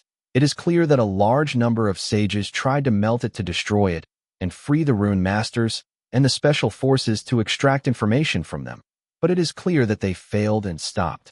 The city will need major rehabilitation. Billy spoke while holding a handful of dark red soil under his feet. It became questionable if it's even suitable for growing core anymore. Nothing will be rehabilitated here. This soil will not be raised again, and the streets will not be cleaned. Every drop of blood will remain there forever. Robin spoke and looked around. It is our city, the city that has contained the Burton family for more than 6,000 years. We. Billy stood up and clenched his hand tightly. He knew exactly what Robin was saying. He does not dare to give orders to clean the place and treat his family's blood as garbage that must be disposed of, and even if his heart hardens and does it, how can he look at these streets and eat the crops of this land again? Robin didn't even bother trying to convince Billy anymore, knowing he didn't need to. Take your time, you and the rest of the family sages, and take a break from the wars of the last decade, then spread out over the continent to search for the prisoners and slaves of the Burtons and Bradleys and whatever family helped us to the end during the war. I will leave the entire Draco Legion to you to make it easier for you to do it. Gather them here in camps in front of Jura City until we find another suitable shelter. Your task from now on, you and your men, is to search and protect. Don't put anything else in mind. It's not as if the Empire and the rest of the kingdoms will be watching us as we reunite the family. Billy looked at Robin with furrowed eyebrows. But you already know that. You are going to do something big, aren't you? Give the men just 2 days to catch their breath, and then we will fight with you to our very ends. No one has to die anymore. Just do what I told you, and keep Zara and the 2 boys close. When they come back from exploring the city, tell them I've gone on a short errand, and I'll be done before they miss me, Robin said with a smile. Billy was horrified to hear Robin's words. You will even leave your kids behind? What exactly are you trying to hide? A part of me that I don't want them to see yet, but I know they will understand later. Robin concluded with this vague sentence, but didn't seem to intend to explain further, then looked up at the sky and whistled loudly, and then shouted, Let's start the next part of the plan. At that moment, Billy felt that the ground was shaking under his feet. More than 80,000 demons came out of the forests near the city and from the very heart of the city and stood in 8 combat formations, each one made up of 10,000 demons. At the head of each formation were dozens of white-haired demons who looked even more powerful. Then the formations shot in different directions. Robin and Jabba chose 2 different demon formations and disappeared in different directions. After participating in the siege on Jura with 300,000 soldiers and giving the Flame Empire Allied Army an unlimited amount of food and other supplies, they were without a doubt the top winners of the war. After Jura fell, Duke Donald Everin raced to claim all the Burton lands. Of course, he couldn't get their lands at the kingdoms of Doliver and the Lying Water, but happily swallowed their everything inside the Black Sun. The only piece of land he left was Jura and the surrounding area to become the main base for the Flame Empire to station their troops and do their research. With this, the Everin Duchy became the biggest duchy in the Black Sun and arguably in the whole ancestral continent. Their new size and manpower, and their new strong connection with the Empire sages made them an object of envy from everyone. Even the royal family of the Black Sun started to deal with them with the utmost respect. 1 hour later, the new frontier of the Duchy of Everin. What is that cloud of dust over there? Are they wild horses? One of the guards responsible for protecting the northern border of the Duchy of Everin spoke.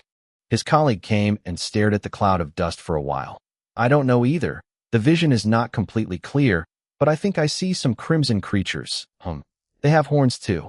Chapter 317, A Talk Over the Walls. A week later, over the walls of the capital of the Black Sun. Gulp. May the heavens have mercy on us.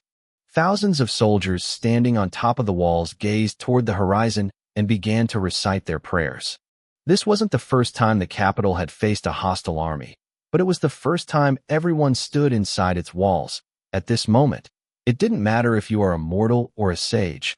Everyone was shivering at the sight they saw. The incoming army was not a royal one, estimated its numbers in the millions, but a mere 10,000 foot soldiers. They had no siege equipment, and no one flew in dazzling formations to terrorize their opponents. They just walked there. And seeing the effect, it seems that they really didn't need to do anything. Ba ba ba. With neither quick nor slow steps, a battalion approached that seemed to have just escaped from the bottom of hell. They were all naked and crimson in color, taller than average humans, with long spiral horns. Some of these horns even reached a meter long. The only human in the army looked like a dwarf when spotted next to them, even while riding on a war horse. Is that Robin Burton? Oh my God, the rumor is true. SHT, we should have taken a neutral stance. The Marley family's knights, and even the sages started talking in a low voice. There were rumors over the past few days that many cities inside their kingdom were invaded and killing spree happened. However, everyone who got out to find the truth about these rumors didn't come back again. Seeing the sight in front of their eyes now, it must have been true. It took a few seconds for the side talks to stop again, but they all started looking at a certain person from behind aggressively, as if they wanted to rip him apart. Sage Albert Marley approached the person the knights and sages from the royal family were looking at, and spoke in a low voice. Philip, what are we going to do now? I don't think Robin came today for a friendly conversation. Philip Marley gritted his teeth hard, and then looked next to him in the direction of a few people dressed in the traditional dress of the Flame Empire. He looked desperate. If they asked, he would kneel and beg without a doubt. Hee, there's no need to say anything. He's just an idiot who doesn't know his weight. You shouldn't be fooled by the shapes of those monsters. Maybe he brought a few clowns from his family and changed their shapes and their auras in our eyes with an illusion technique or something. After all, he is the creator of all those techniques, right? I assure you they are just human beings who haven't even reached the knighthood realm. A sage chuckled and spoke. That person especially had the strongest aura of all the sages on the walls. Bababi. Robin raised his left hand off his horse when he got as close to the walls as he wanted. The demon battalion stopped. Then Robin quietly lowered his hand and looked up. Then he ignored everything and everyone else and only looked into Albert Marley's eyes with an expressionless face. Albert held his gaze for only 3 seconds before turning his eyes to the left and clasping his hands tightly. When Robin saw this, he finally spoke. When I had to leave, I thought a lot about the most powerful and credible person I knew. I wanted someone to trust my family with, and I couldn't think of a better choice than you. For everything I gave your family, I asked you for one thing, and that was to protect my family until I came back, and you were kind enough and agreed. You said you wouldn't allow anyone to touch Juris City until I came back. Did that happen, Albert? Albert Marley couldn't find anything to say. He just clenched both of his fists so quickly that it looked like they were about to shatter. His name is His Highness, Sage Albert. Secondly, you may talk to me. What have you come for, Robin Burton? Do you think you can do whatever you want within my kingdom? Philip spoke, looking at Robin from the top of his nose. Albert, did this happen?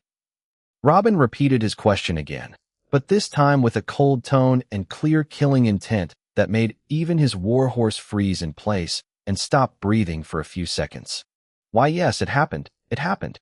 Albert replied, surprising even himself. Our family broke a pact with the Burtons. Oh my God. We are about to fight monster-like creatures, but we are the bad guys in this story. They were already at fault for helping an army that came to destroy a family in their lands, and they know it. But every Marley convinced himself that it was a person was, and they got nothing to do with it. Only now did they know how wrong they were. The morale of the soldiers, which was already low, plummeted more than ever. They just started looking at each other from the corners of their eyes, and some started letting their swords touch the ground with their mouths wide open in shock. You. Philip looked at his cousin Albert, visibly angry. Albert went silent and looked at the ground, not even knowing why he replied, but quickly convinced himself that he had responded because of his guilt and because of the monster army in front of him. Robin Burton. Philip shouted loudly. The decision to send supplies to the Allied army was mine alone. You ran a great duchy once, and you know how things go. Blame no one but yourself for what happened. You won the enmity of many when you were still weak, and you showed so much to the world when you were still a kid. Simply survival of the strongest, and you weren't the strong side in that equation. Robin ignores Philip again and continues to speak to Albert. In recognition of your frankness and our past together, I will give you one last chance. You have 10 seconds. Commit suicide the way you like it. If the battle starts while you are alive, believe me, you will regret it. Ha ha ha, committed suicide? Do you think you can touch him when he is standing among us? I can't believe we have been searching for the past decade for this kid who doesn't even know what he got himself into. One of the sages dressed in the Flame Empire's army uniform laughed loudly, then continued. I was planning to wait until our battalion that went out to hunt down the rest of your fugitive filthy family members and send them to search for you and bring you to me. I can't believe you came to us with your own foot, huh? For the first time, Robin moved his eye from Albert and fell on that sage. Are you saying that none of those idiots contacted you via the sound talismans before they were eaten? Before they were what? That wise man furrowed his eyebrows and asked in surprise. Robin moved his eyes towards the hands of all the people standing on the wall and then smiled. So then, the sound talismans that were sold in the markets have expired, and you can no longer make any more, because of the harsh oath that the rune masters have taken. I took my time coming here to give you time to call whatever troops you have left so that I can end you in one go, but you don't even know what is going on around you. Speaking crazy things won't prevent me from capturing you. Today I'm going to make you tell us about the location of the oath tablets that silenced all our targets and rendered them useless. Then you will keep creating what we need for the rest of your miserable life. You will become the dog of the Empire from now on. A big smile appeared on the Sage of the Flame Empire's face. What a great plan. Robin clapped when he heard this, then looked at the demon to his right. Are you hungry? Chapter 318, This is Personal. About an hour later, outside the walls of the capital of the Black Sun. Long inhale. How the weather is perfect today. Robin let out a long exhale as he faced the sky with his eyes closed, sitting on a very large and luxurious chair. It was the throne of the Black Sun King. Give your orders and end this already. Suddenly a shout came from in front of Robin, interrupting his peaceful moment. Why the hurry, your majesty? Do you want to experience how they feel so bad? Robin looked down and spoke to a man kneeling in front of him, and then pointed to the right. King Philip didn't look to where Robin was pointing. He even closed his eyes and titled his head when he remembered what was happening there. But the demon standing behind King Philip didn't let him have his way.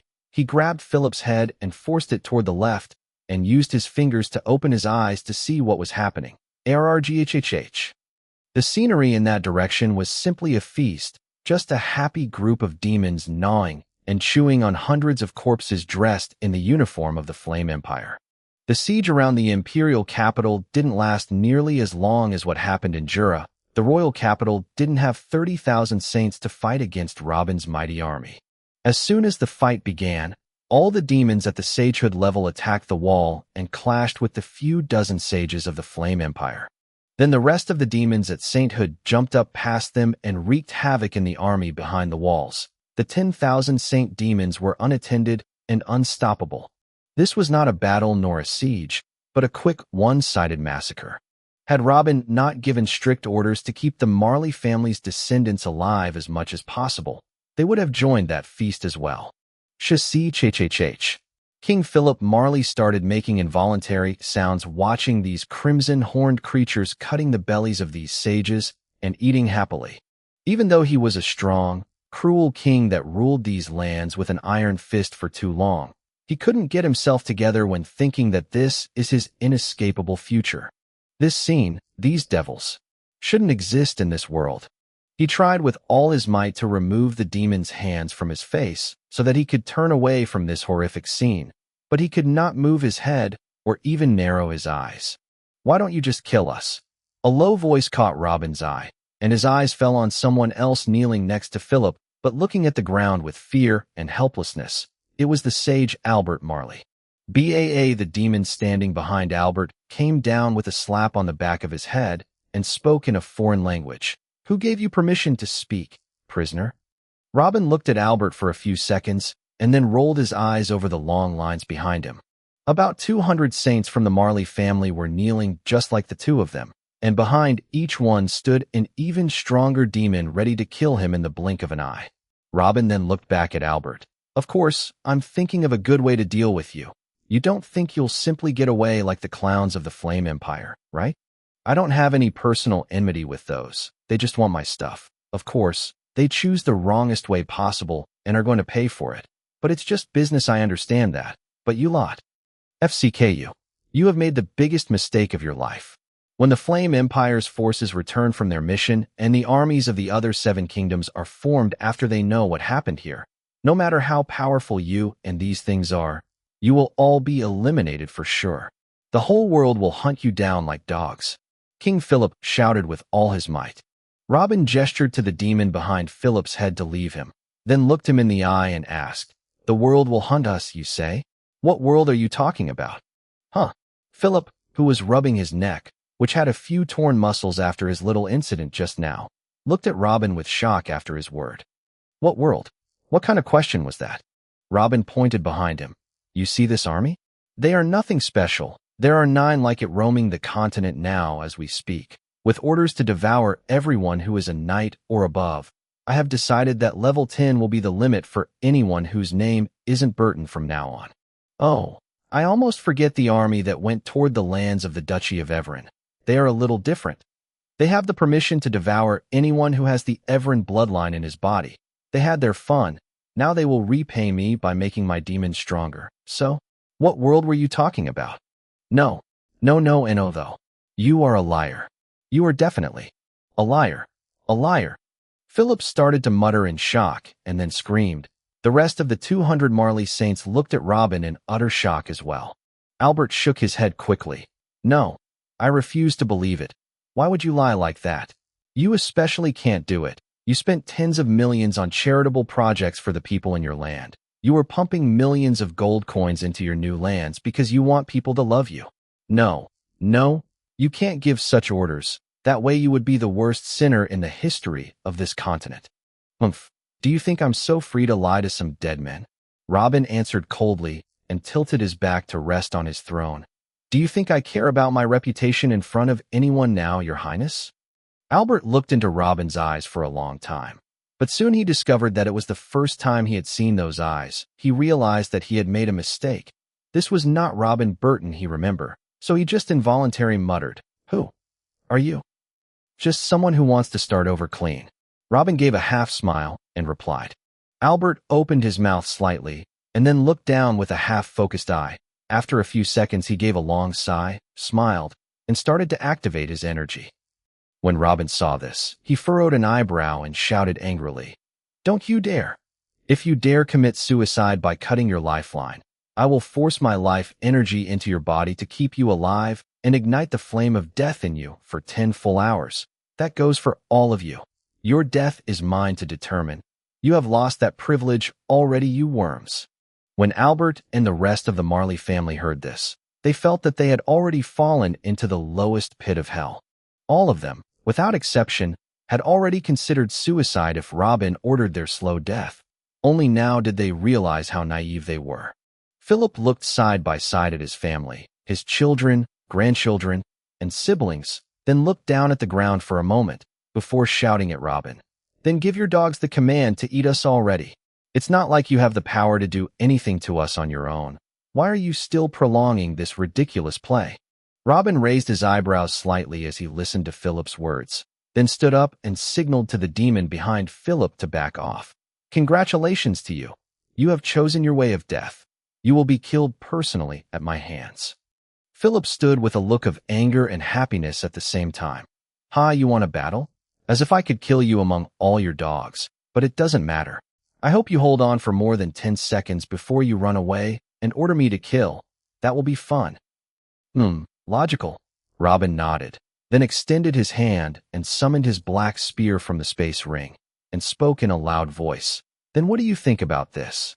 I give you my word that if you can evade one attack from me, I will release you immediately." Chapter 319 Space Strike. Ha, ha, ha, ha, ha. Did you hear, you evil creatures? He will let me go if I dodge one attack. Bear witness to your master's lies. Philip laughed loudly and started shouting loudly until he made sure that all the demons in the area heard his words. How can he not be happy when his enemy has caught himself in a trap? Now, even if Robin does not keep his promise, and he most likely wouldn't, at least his credibility will fall to his followers. This will be enough for Philip to have a little laugh on his way to hell. Robin knew exactly what Philip was thinking, but did nothing to stop him from shouting loudly, simply taking a fighting position. "Are you ready?" Philip turned towards him, crossed his hands, and spoke with a confident expression. "Bring what you have, brat. Let this king teach you how I ruled these lands for 2,000 years. "Okay then, here I come," Robin said, and then started slashing his black spear forward. The movement of the spear wasn't fast. It could even be said to be too slow for a level 26 saint. A person with the battle experience of Sage Philip, and as strong as him, level 33, had enough time to chuckle at the incoming attack, look at his side towards his family and followers to reassure them that he got it, and humiliate Robin further, and then looked back again towards Robin and laughed at him as the spear came toward his face. But suddenly, when Philip was about to dodge the spear, he saw Robin's shoulder begin to glow faintly from under his clothes. "What the?" Philip did not finish the sentence. Everything in front of him turned dark. Thud. Ah! The saints of the Marley family rose up in terror, forgetting for a moment that behind every one of them was a demon that could easily kill them. Even the sage Albert only looked to his left with an open mouth and trembling eyes, trying to comprehend what had just happened. The black spear pierced King Philip's skull. His Majesty, King Philip Marley, the absolute ruler of the Black Sun lands, had died without knowing how. He died with a questioning glare still stuck in his eyes, died asking himself what was that glow on Robin's shoulder. Albert tried to open his mouth to say something, but not a word came out. He saw everything from beginning to end with his own eyes, but at the same time, he saw nothing. The spear was advancing slowly, But when it got close to Philip, it suddenly disappeared. And when it reappeared again, Philip's head was stuck in the middle of the spear shaft. No one saw Robin give the black spear an extra push to speed up at the last bit or something. It simply disappeared. And it did actually disappear for a moment. This was the effect of the second stage of the major heavenly law of space. Normally, Robin wouldn't even be able to fully use the first stage of any law that isn't the truth. But an idea came to him one day, and he was choosing a new attacking tattoo for himself after drawing himself the strength tattoo. He chose the pure strength divine tattoo that Strength was using without thinking when he saw it the first time, because it was not just a minor law like the rest of the attacking divine tattoos, but rather like the body strengthening divine tattoo. The pure strength divine tattoo is a combination of several minor heavenly laws that help and support each other to produce an explosive power when needed. It is without a doubt one of the most tattoos that the first and second heavens chosen spend time on. Although it tires the body faster and makes it need more and longer sleep, with Robin's law of life, this is not a big problem, and therefore the decision to draw a tattoo did not take long. But then, all the tattoos available in the eastern regions of Nahari are all basically minor laws, just the first level of minor laws at that. Why does he have to be associated with one of these things? To be able to use 100% of a minor law instead of 70%? This was not helpful at all. Then an idea struck him. Why not create divine attacking tattoos dedicated to the major heavenly law techniques that he had created? When his thinking reached this direction, he began to dig deeper. Why not add the continuous development feature like that found in the divine body strengthening tattoo, and add it to the attacking divine tattoos that he intends to create to enable him to constantly increase their depth and impact? Instead of keeping the tattoo in the first stage forever, he can take it to the second or third stage or more. It will grow just as Robin's understanding of the tattoos and laws grows. In this way, he could avoid the restriction of the inner energy system that made him a specialist in a single heavenly law, and he would be able to use any law to the stage he wanted by simply drawing it in the manner of a modified attacking divine tattoo. When Robin thought about the possibility that day, he entered one of his long retreats and immediately got to work. It took him a few years to develop. He faced a lot of obstacles while trying to fully understand the system of attacking divine tattoos to modify it in such a great way. The issue was much more tiring compared to modifying it on the body strengthening tattoo to suit humans. But he managed to do it in the end, and the result was simply amazing. The first tattoo he used this method for his body was the modified space attacking divine tattoo. On the one hand, because it was one of the most powerful and supreme laws he had ever discovered, and on the one hand, it matched the black spear he already possessed. The black spear. It's what Robin ordered from Jabba right after his torture. He thought to himself if he knew how to teleport, or if he have another way to hide things from him, he wouldn't have been in that situation. So he focused more on space major heavenly law. The spear is entirely made of metal that Robin discovered while touring the markets before the kidnapping and torture incident. This metal is suitable for the manufacture of purposes related to space law, and it is the same that has entered a small percentage in the manufacture of space rings. The space inside the rings is limited, but everything he currently needs is stored in, so it's more than enough for now. But the thing is, if each ring contains 1 gram of this space mineral, then the spear contains kilograms of it. The good thing is that Nahari treats that metal as it is an extremely hard and rare metal, which makes it expensive, but they still do not understand its true value. Perhaps on another planet that knows what this metal and its properties are, Robin would not have found such a large amount of it. And even if he found it, he wouldn't have been able to buy it. And the development of the spear did not stop there. After it took shape and Jabba brought it to Robin, he immediately tattooed divine tattoos on it, one of them specializing in strengthening space attacks. Every detail involved in this attack, be it the materials for the weapon itself, the runes on the spear, the divine tattoo on Robin's right shoulder, everything made it absolutely devastating. Everything made it disappear for a second. But the real difference this time from the rest of Robin's innovations is that no one has benefited from it except Robin himself. Tisk all that arrogance, and you couldn't dodge a spear. Well, it's not like being careful would have helped him in the face of the space law, Robin said, then flicked the spear to the right, and Philip's stuck corpse came out of it, and he flew until he fell in the middle of the banquet. Robin looked at the scene for a few seconds, and then took a long inhale and exhaled and turned back to look at Albert as he pointed with the black spear toward what was left of Philip's body. You go and sit next to your brother. Chapter 320 End of an Era. Me? You want me to? Me? Albert finally regained part of his consciousness and started to stutter like crazy. Please. Didn't we have a good moment between us? We helped each other a lot. Don't do this to me. This Philip guy pissed me off because he got away with a quick death. You don't want me to stay angry, right? Now you must take your punishment and his punishment. Robin spoke indifferently and returned to sit on the throne. No. Your Excellency, do you want me to give him a ride there? The demon sage behind Albert spoke when he saw him not moving. No need to tire yourself. He is a good boy and will be going there on his feet. Robin replied and then looked at Albert. Come on, move on. I don't have all day. What about a small encouragement? Every minute you are late, I will send one of your descendants with you to keep you company.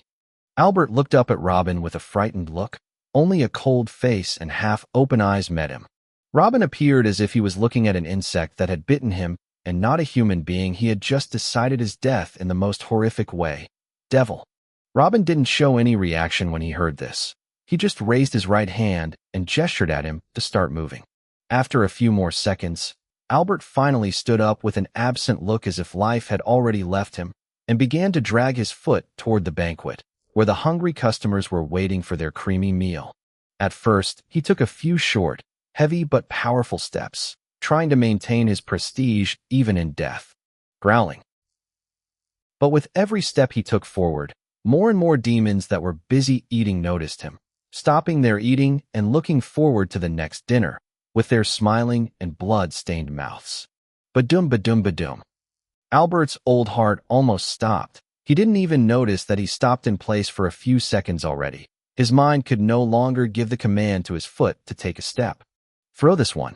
At this moment, Albert heard Robin's voice from behind and suddenly saw a teenage figure flying in the direction of the demons. Hey, and my son. Albert cried his heart out when he finally realized that the teenager whose skull was just smashed is his youngest son. Go ahead before I send the next. Robin's voice echoed back from behind. Drop. The earth began to swallow under Albert's feet, and he began to force himself to move forward again as he dragged his feet into the ground and muttered, Devil. No. Get away from me. No. 4 demon sages attacked Albert when he got close enough. Each grabbed one of his limbs and pulled it in different directions until his 4 limbs were torn. Then several saint-level demons came and started feeding on his main body without directly killing him. Albert could do nothing except screaming powerlessly and waiting for his soul to come out. With this simplicity and ugliness, 2 individuals who had controlled an ancient kingdom for more than 2,000 years began to literally disappear in the bellies of the demons next to each other. Robin nodded satisfied when he saw this and looked back at the rest of the Marley saints. The rest of you. What do you think I do with you? Some of the saints started crying, some wet their pants, and some already fainted, but the demons behind them beat them until they woke up again.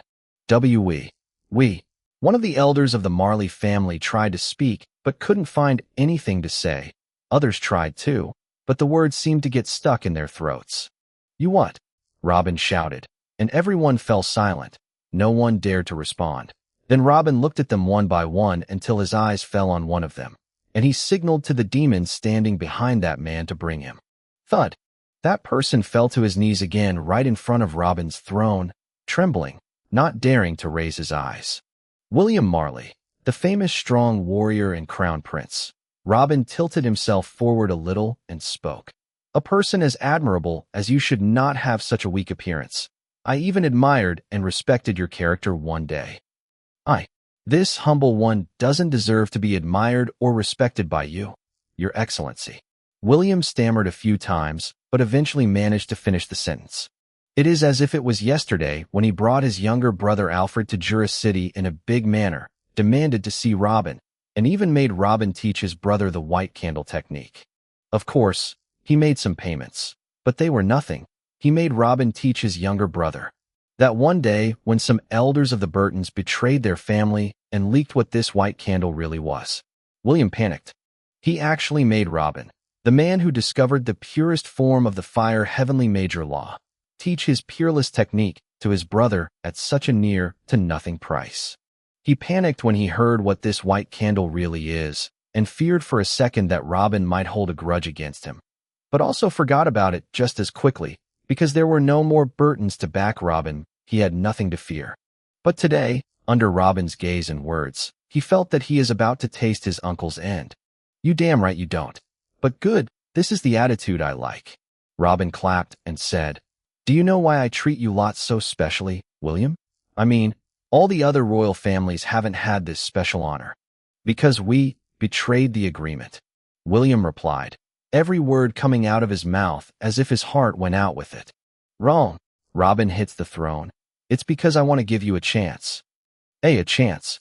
William finally turned his head upwards, but slightly enough to look at Robin's feet. He didn't dare raise his head any further. Baba. Suddenly a few plates of metal fell in front of William, and then Robin continued. You are fortunate that your family has given birth to Alfred.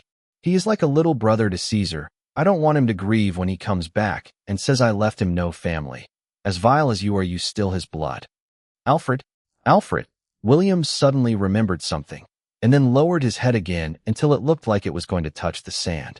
Listen, all of you, sons of Marley. You have to pick a solution of two. The first is to let the demons behind you feed on you. Then let them feed on everyone that carries your bloodline. And I think they would love me more if I let them do it. The second option is to swear an oath of absolute and eternal loyalty to me alone. An oath to force your children and all future generations in your families to love and respect me like their God. An oath to compel every new saint in your family to take the same oath without exception. To say it more clearly, die or become my slaves forever. Choose wisely, Robin announced, and then returned to lay his back on the throne, knowing full well what their choice will be after what they have seen so far. Chapter 321 Genocide? 2 months later on the north coast of the ancestral continent. Rough. All right, you can land here. Finally, after several hours of flying, Jabba raised his head, then looked behind him and shouted loudly after he seemed to spot something. Rough. While more than 3,000 Dracos were busy finding suitable landing spots below them, Jabba jumped off his Draco and began walking slowly towards someone sitting on the edge of a high cliff. When he got close enough, he took a long inhale and spoke. Master, I did as you asked, and Robin, you damn bastard. A shout that came from behind Jabba interrupted the report that he was preparing in his head all the way here. Swoosh. In a flash, Billy passed by Jabba like an arrow that had just slipped out of its bow and extended his arm out, obviously planning to grab Robin's collar. But when he came right beside him and saw his facial expression, his hand was automatically lowered again to his side. However, that didn't stop him from completing his sentence. Did you really order these things? Do you realize what you have done? What did you exactly? Robin replied coldly, still looking toward the ocean in front of him. Father. Hee. A happy voice suddenly interrupted everyone. Then a girl ran towards Robin and hugged him from behind. Robin grabbed the girl's hand wrapped around his neck, kissed it, and spoke with a smile. Zara, are you and your brothers okay? Have you rested properly for the past 2 months? Yeah, we all missed you. Why did you order for only the Life Legion to come? Both my brothers wanted to come too. You made them sad, she asked, some annoyance on her face for her brothers. But before Robin could say anything, Billy stepped in. Zara, I have something to talk to with your father. Go stand with your friends for now. Humph, what a fun killer you are. Zara looked at Billy in annoyance, then kissed Robin on the cheek and left to stand with her group. There were 3 groups of people coming on the backs of the Draco fleet, thousands of people standing together with hammers and bags, a small group of humans wearing green armors with Zara standing in the middle, and a smaller group of demons whose auras overwhelmed the whole place. Billy looked back at Robin for about 2 seconds, not knowing where to start, and then finally spoke. Is it true that you ordered the killing of everyone above the 10th level in the entire continent? Is it true that you exterminated all the descendants of the Everin family? That's right, Robin replied and continued.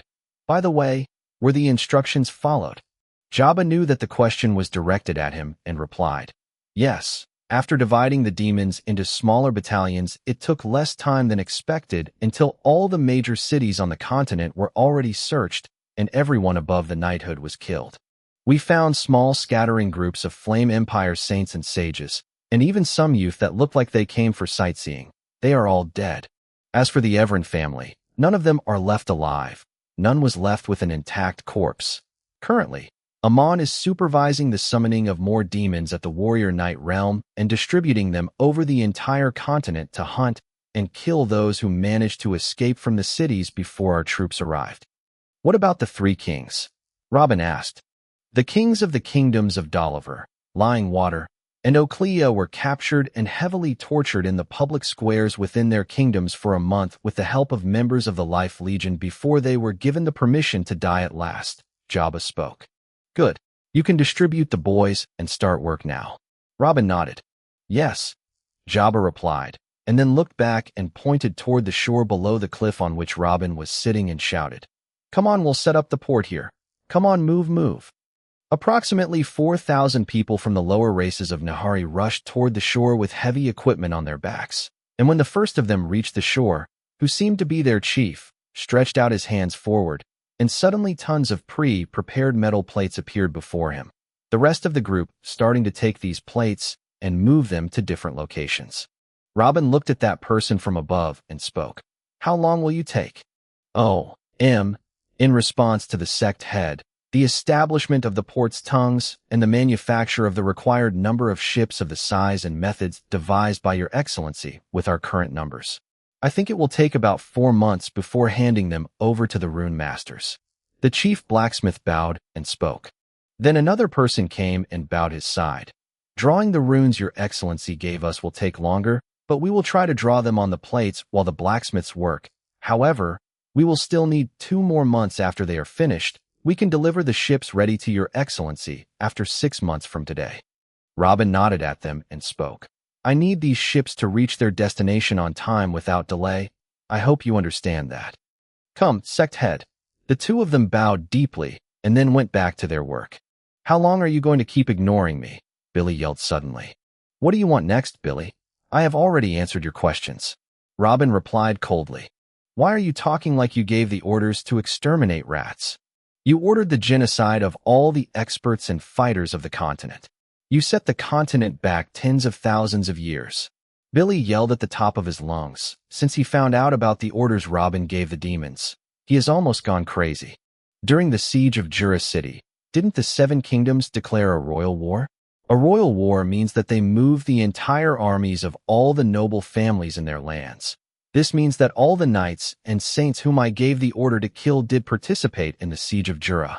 As for the other noble families in the Black Sun Kingdom, they did not help us when we needed them, and therefore it is treason in my book, especially the Altons, as we have a mutual defense treaty with them, and they ignored it. As for the Everin family, I don't think I need to talk to them. Tell me, Billy, did I say something wrong? Talk, Robin. It's true, but things don't work that way. Billy shouted again. All these people did not come of their own accord, but were forced by the royal summons. Second, those responsible must be held accountable. I agree with that. Not to order AF King random genocide against the whole continent. Genocide? I wish I had the guts to start a real genocide. But it turns out I still haven't fully escaped my weakness yet. It turns out that I'm too coward to issue that order. A half-smile appeared on Robin's face, and he finally looked at Billy. The whole continent should be thankful that I contented myself with killing the strong ones among the noble families and letting their offspring live under my sky. The whole continent should be happy that I didn't treat them the same way they treated Jura. Chapter 322 Flight. Billy looked at Robin for a few seconds with knotted eyebrows and questioning eyes, this anger and sadness in Robin's voice. His actions did not seem that it was only about Jura City being invaded and losing some land. It is not like he loved his family in the first place. He basically spent most of his life in a cave, and the rest in seclusion after seclusion. Billy looked at Jabba. His look seemed that he was begging him to him what was going on, but Jabba looked at the workers on the beach as if he didn't notice anything. Again, this is not the first time Billy has tried to ask one of Robin's new followers about the reason for his anger and the source of his decisions. which have gone so far beyond the world of politics and intelligence. But no one answered him. All of them feared that they had no right to speak on the subject as long as Robin himself did not speak about it first. What the hell happened for all of that? Billy clenched his hands for a few more seconds and then let out a long exhale and looked at Robin again. Do you have any preferences about what we should do on the continent now? After the ruling class of all the noble families were killed and the demons walked freely in the streets, all definitions of government and safety collapsed. Everything turned into now devastating chaos. The supply chains of main goods were cut off. The stores are closed. No one dares to go out and farm because there are no one to protect them and their crops. And people are starting to gather to form gangs to raid their neighbors and steal a piece of old bread. This situation can't exist more than this. Now that you killed whom you want to kill, it's time to redirect the continent to where you want. A half smile appeared on Robin's face.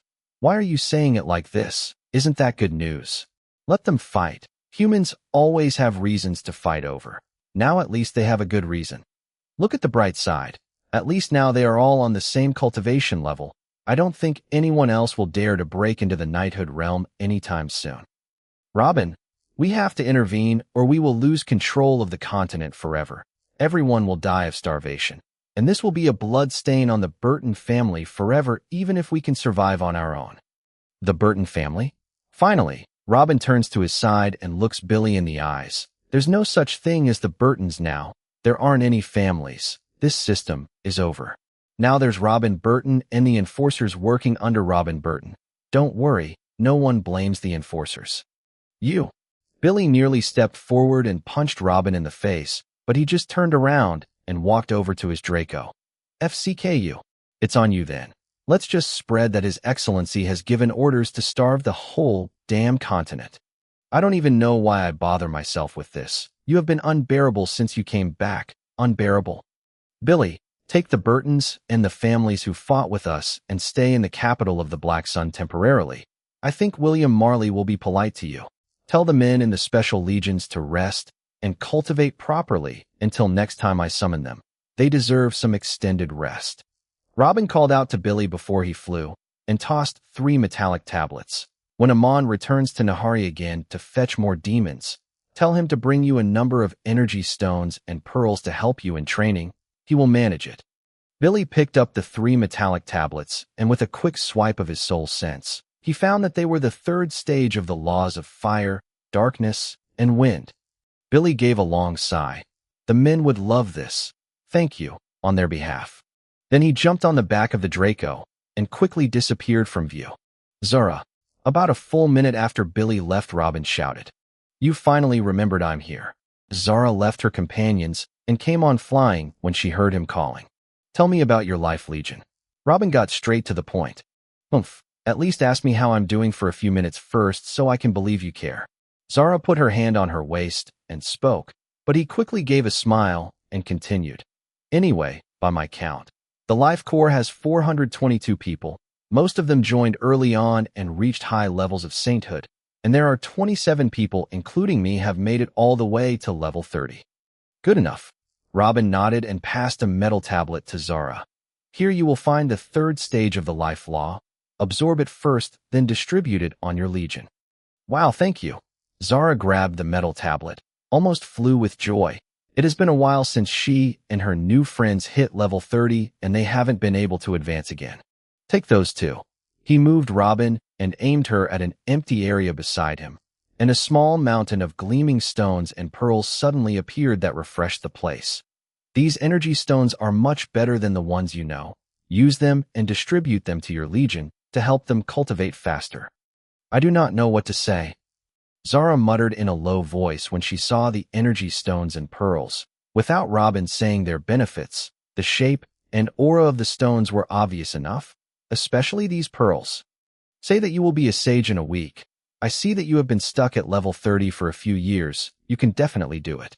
And the rest of those who are at the apex of the sainthood in your legion should try to break through to the sagehood realm as well, while the rest should break through at least a level. After the deadline of 1 week, there is going to be a very stressful, tiring, and dangerous mission for you all. You must seize the opportunity and get stronger as soon as possible. You should also relax and clear your mind for the next mission. Robin looked into Zara's eyes and spoke seriously. Count on me. She laid Zara, spoke confidently, and then went back to tell her friends the new orders. Jabba waited for a while until the Life Legion came and took all the energy stones and pearls, then spoke. How about me and the 200 sage-level demons that you also summoned? Do you have any orders for us at the moment? You can do whatever you like, cultivating, fishing, or enjoying the ocean. The important thing is that you are ready after a week. A week again, what happens after the week? Jabba furrowed his eyebrows and asked. Robin slowly raised his hand and pointed toward the ocean in the direction he had been looking at all along. We have a long flight ahead. Chapter 323, The Central Continent.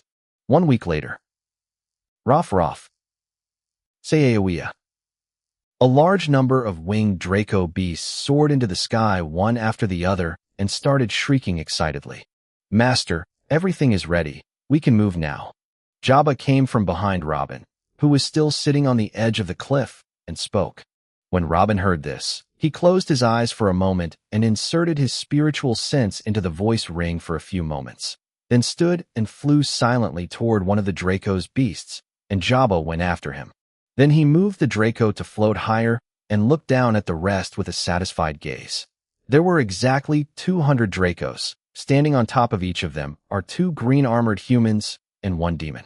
Robin waited for everyone to control his Draco and stood in the air steadily, and then they all made a full bow in front of him, after which he spoke at last. I realize that my orders to form this squadron may seem strange to some of you, but we will now move toward another continent and must be prepared for everything we meet. Everyone was surprised to hear my words other continent, especially the humans who started looking at each other with amazement and even some enthusiasm. Even Sage Zara, who was standing on top of one of the Draco beasts, couldn't hold herself and asked, Another continent, father? Like the one ruled by empires? But isn't it too far away? Robin looked at her with a slight smile. Right.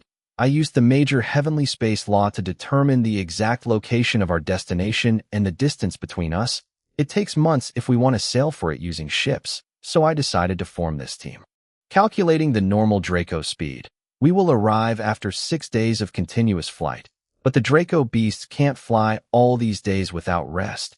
And of course, we can't rest for long in the middle of the ocean where powerful sea beasts live. Each Draco carries 2 Life Legion members. You will switch roles between you every few hours to inject vital energy into your Draco to make it fly effortlessly, while the one who is resting can recharge his energy with the energy pearls I gave you. This way we can complete the path until we reach our goal without a need to stop. Demon Sages, each of you will be responsible for protecting the Draco under his feet and the 2 humans by his side. If we encounter a storm, form an energy shield around them. If a beast approaches, kill it, and always stay alert. Every Draco and those above it are a team now. Any shortcoming from any one part of the team will be punished mercilessly. Understood? Understood. Everyone responded in one voice. Then the humans and demons started looking at each other and nodding. Some even shook hands with each other. They would share the same tiny space on the back of their Draco for not a short while. Good. Robin nodded when he saw this, then ordered his Draco to turn and began to fly forward at top speed, and then the rest of the 200 Dracos followed after loud shrieks. Another continent, huh? Jabba folded his hands and spoke while standing beside Robin. Entering your enemy's fort with such a small number of troops is a great risk if you take my opinion, but well, I'm coming with you anyway. A dark smile appeared on Robin's face when he heard this and replied, Don't worry, it would be like taking sweets from a child. 6 days later, the central continent. Ha ha ha ha. It's your fault because you are trying what you can't. How can your ridiculous plants stand in front of my flames? You clowns of the Sacred Tree Empire do nothing but move the plants and their roots. What's so cool about that? A young-looking teen laughing out loud. Foe. A girl spat some blood on the ground and then stood up and took an offensive posture again. Didn't my big brother use these plants to beat you up the last time you fought? You just want to bully me because I'm a level lower than you and because there is no forest nearby. What's stopping you from leaving, sweetie? The role says we have to hold back if someone wants to run with his tail between his legs. It is not like I can do something to you if you want to go. The young man spoke again and sarcastically signaled her to leave. "I won't go anywhere before you give me my sword. It is a gift from my big brother," the girl replied, then suddenly moved his hand. Dozens of twigs appeared from under the ground and started attacking the young man again. "Ha ha ha." The young man jumped up and seemed to throw a faint yellow flame randomly on the branches and on the girl herself. When the girl noticed that her branches were burned again and that the flame was coming toward her, she raised her two hands to prepare for the collision. Tshhhhhhh. The girl opened her eyes again and found a wall of water in front of her, then looked next to her and exclaimed with joy, "Natalie." The girl named Natalie smiled and then looked seriously at the young man. "Dave Barnett, were you going to hurt her with this attack? Do you know what the elders would have done to you if they knew about this?" Stop talking like you are better than me. You are taking advantage that we are next to the beach. If we were inside the continent, you wouldn't be able to produce a quarter of this water." The young man gasped after he landed on the ground, angry because she had stopped his attack at the crucial moment. "Blame your luck that we are not inside the continent. Do you want to try me now? You?" At this moment, a strong, calm voice came from afar. All right, guys, disperse now. Find other opponents for you. And remember not to hurt each other. Little Dave, give the girl her sword." When Dave looked at the source of the sound to his left, someone was floating smoothly in the air. One of the watching elders of the Wind Empire was passing by chance. Then Dave shouted, "That girl caused my prey to escape. The sword is compensation. Dave, give her back her sword. Don't make me report to one of the sages of the Flame Empire to come and deal with you." "TSK. All right," Dave responded angrily and sent the short sword flying toward the girl. "Good. Now go get yourself another prey and doom." Before the elder could complete what he wanted to say, suddenly a huge cloud darkened the place. When he raised his head to see what was happening, he was surprised by a number of huge winged beasts, so big that he had never seen or heard about such flying beasts in his life, and all of them emitting a saint aura. The girls were terrified at the sight and hugged each other. Even Dave Barnett and the rest of the guys next to the shore began to take steps back, and some of them fell on their butts from looking up in fear. "Form a defensive circle." When the elder saw this, he shouted at all the terrified youth in the area and quickly went and floated on top of their circle, ready to receive the attacks of these strange flying beasts at any moment. But very strangely, the swarm of winged beasts passed above them and continued its way deep into the continent, leaving the vast ocean behind. What the hell was that? The elder finally relaxed after the swarm of winged beasts started to move away. He began to float up looking at the direction they were heading, trying to figure out what exactly they were. But at this moment, boom, something came down from the sky like a meteor, causing a huge hole in the ground. Cough, cough. What was that? Looks like it fell from a swarm of flying beasts. Maybe one of these beasts was carrying a big fish, and it fell off. "Stay in your defensive circle." The elder shouted at them and began to advance towards the pit that was covered with flying dust, but he stayed put when he heard a voice. "Step, step, step." Finally, the dust began to clear and a shadow appeared from the bottom of the pit. It was a crimson creature with sharp spiral horns who slowly looked around with a terrifying smile on his face that sent a shiver into the hearts of everyone present. Chapter 324, No More Variables. 20 kilometers away in that direction are 500 individuals and 2 observers. Robin opened his eyes and pointed in a certain direction. Jabba looked at the flying Dracos behind him and yelled, "Tammuz, Shaquille, you both know what to do." 2 demons nodded, jumped off the Draco, and started flying in that direction. At a distance of 40 kilometers, there are 2,000 individuals and 6 observers. Again, Robin pointed in a certain direction and commented, "6 observers?" When he heard this, Jabba looked at Zara and sent her something using the thought-conveying technique. Then Zara shouted, "The 15th company is coming with me. This task is ours." 10 Life Legion individuals, including Zara, jumped out and started flying in that direction at full speed.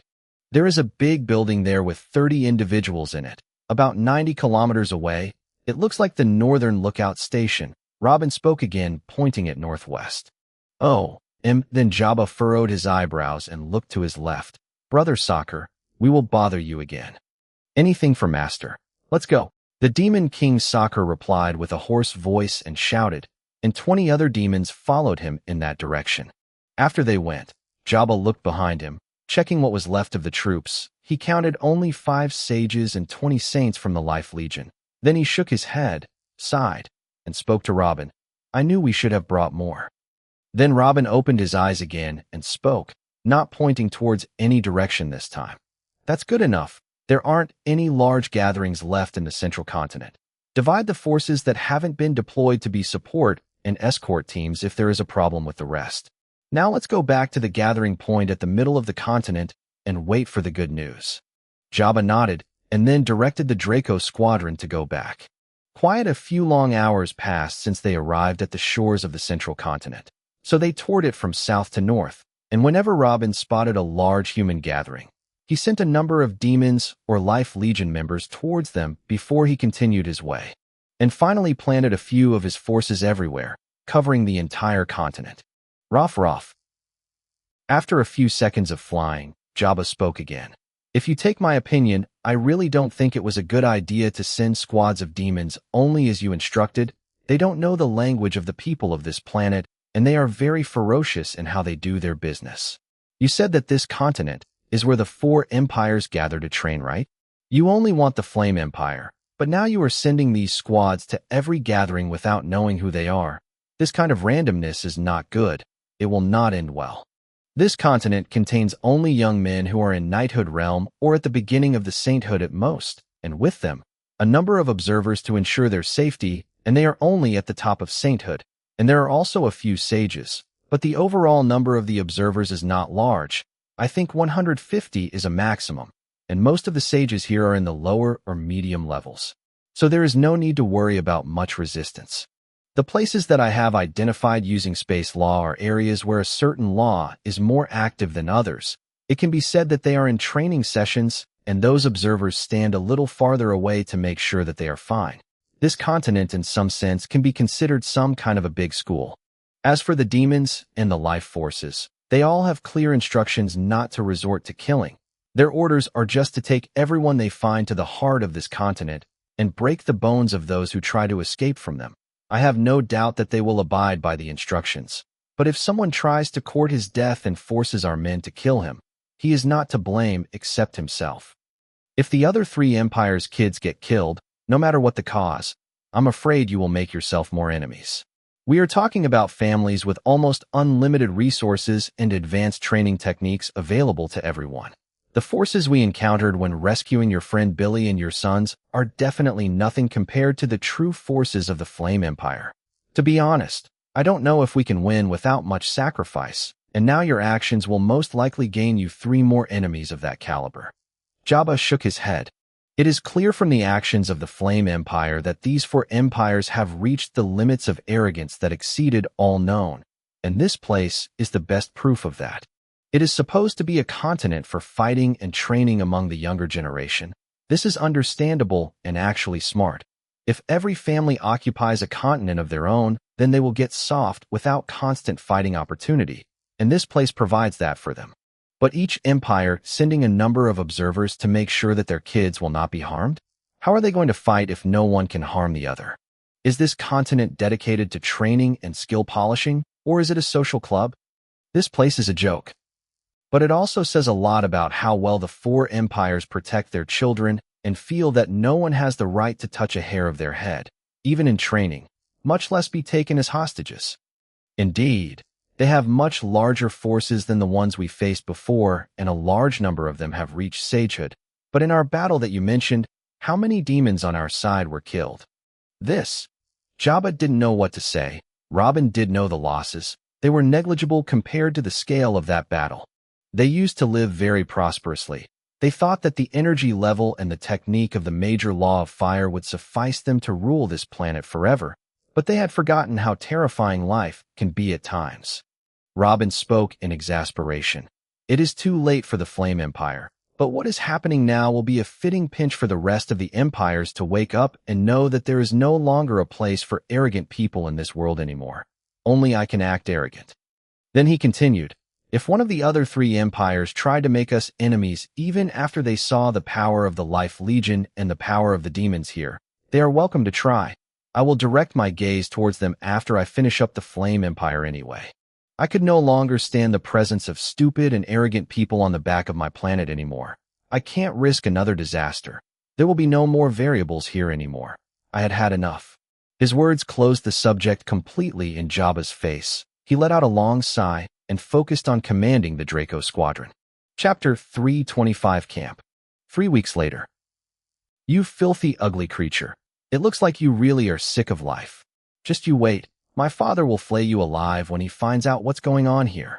Rayauer, the escorting demon, only roared vigorously as a reply to the unknown words of this human.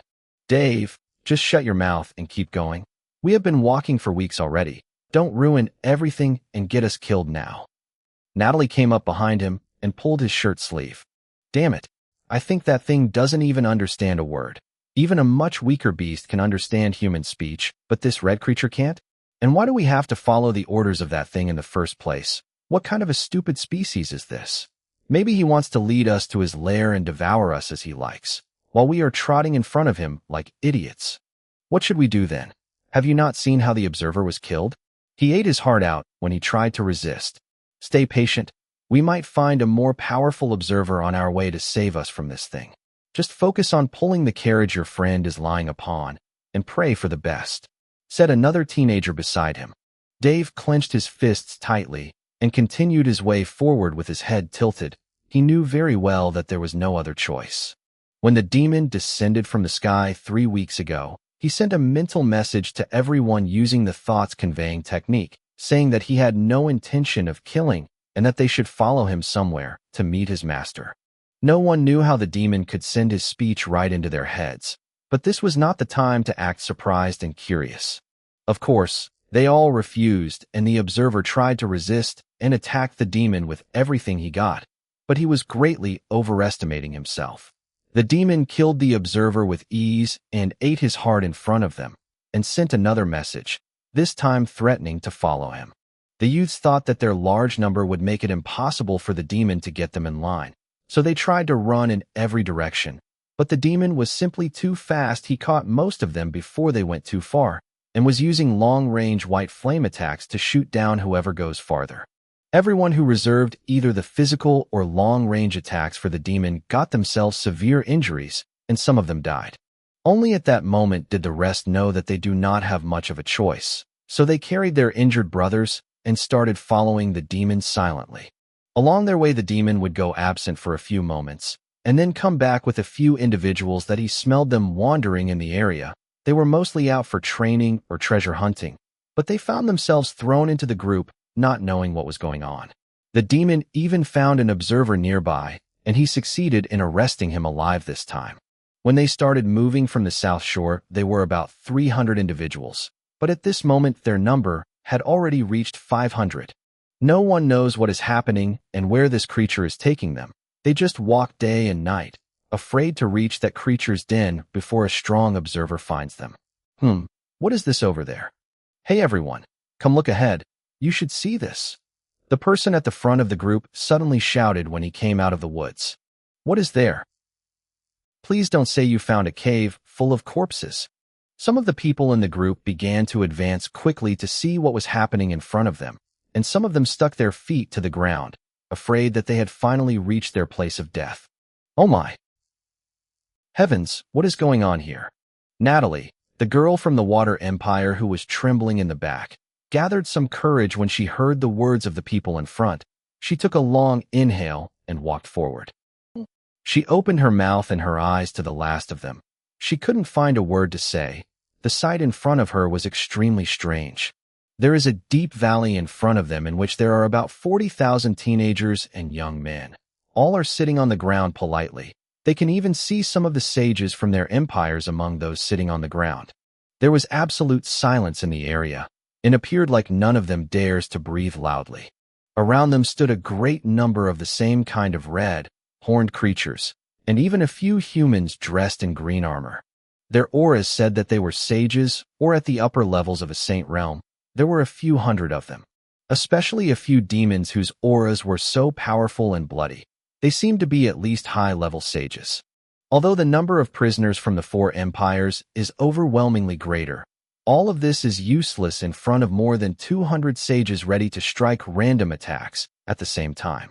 Especially when they all knew how strong these demons are, they all saw or experienced their power firsthand. Each and every one of them was stronger than a human sage for the four empires at the same level. The thoughts of all the young men, Natalie, Dave, and the rest, went crazy upon seeing this sight. They were praying that a powerful observer would find and rescue them all the way here, but the observers they knew were sitting on their butts on the ground. They couldn't find an explanation they are seeing right now. Who would dare to capture the young generation and the sages of the four empires? Who else has this kind of power in the first place? But at least they don't have to be afraid that they are going to a lair to be eaten anymore. This, without a doubt, was a huge concentration camp. Shoo! Suddenly Zara landed in front of the group and spoke sternly. Group number 201, move one by one and take your places at the end of the camp. None of you say a word without being asked to speak, understand? Go ahead. Then she looked at the demon who had accompanied them here and nodded at him and sent through the thought-conveying technique. After you put them in their places, you can go to rest for a bit, and I will send a member of the Life Legion to revitalize you and get you to your optimum state again. I realize that it has been a long journey for you. The demon nodded at Zara and then looked back at a group and roared towards them, then began to lead them to their place at the back of the camp. Then she flew again toward the lone tent standing in front of the camp and spoke in a low voice. Father, the last group has finally arrived. Everything is ready for you now.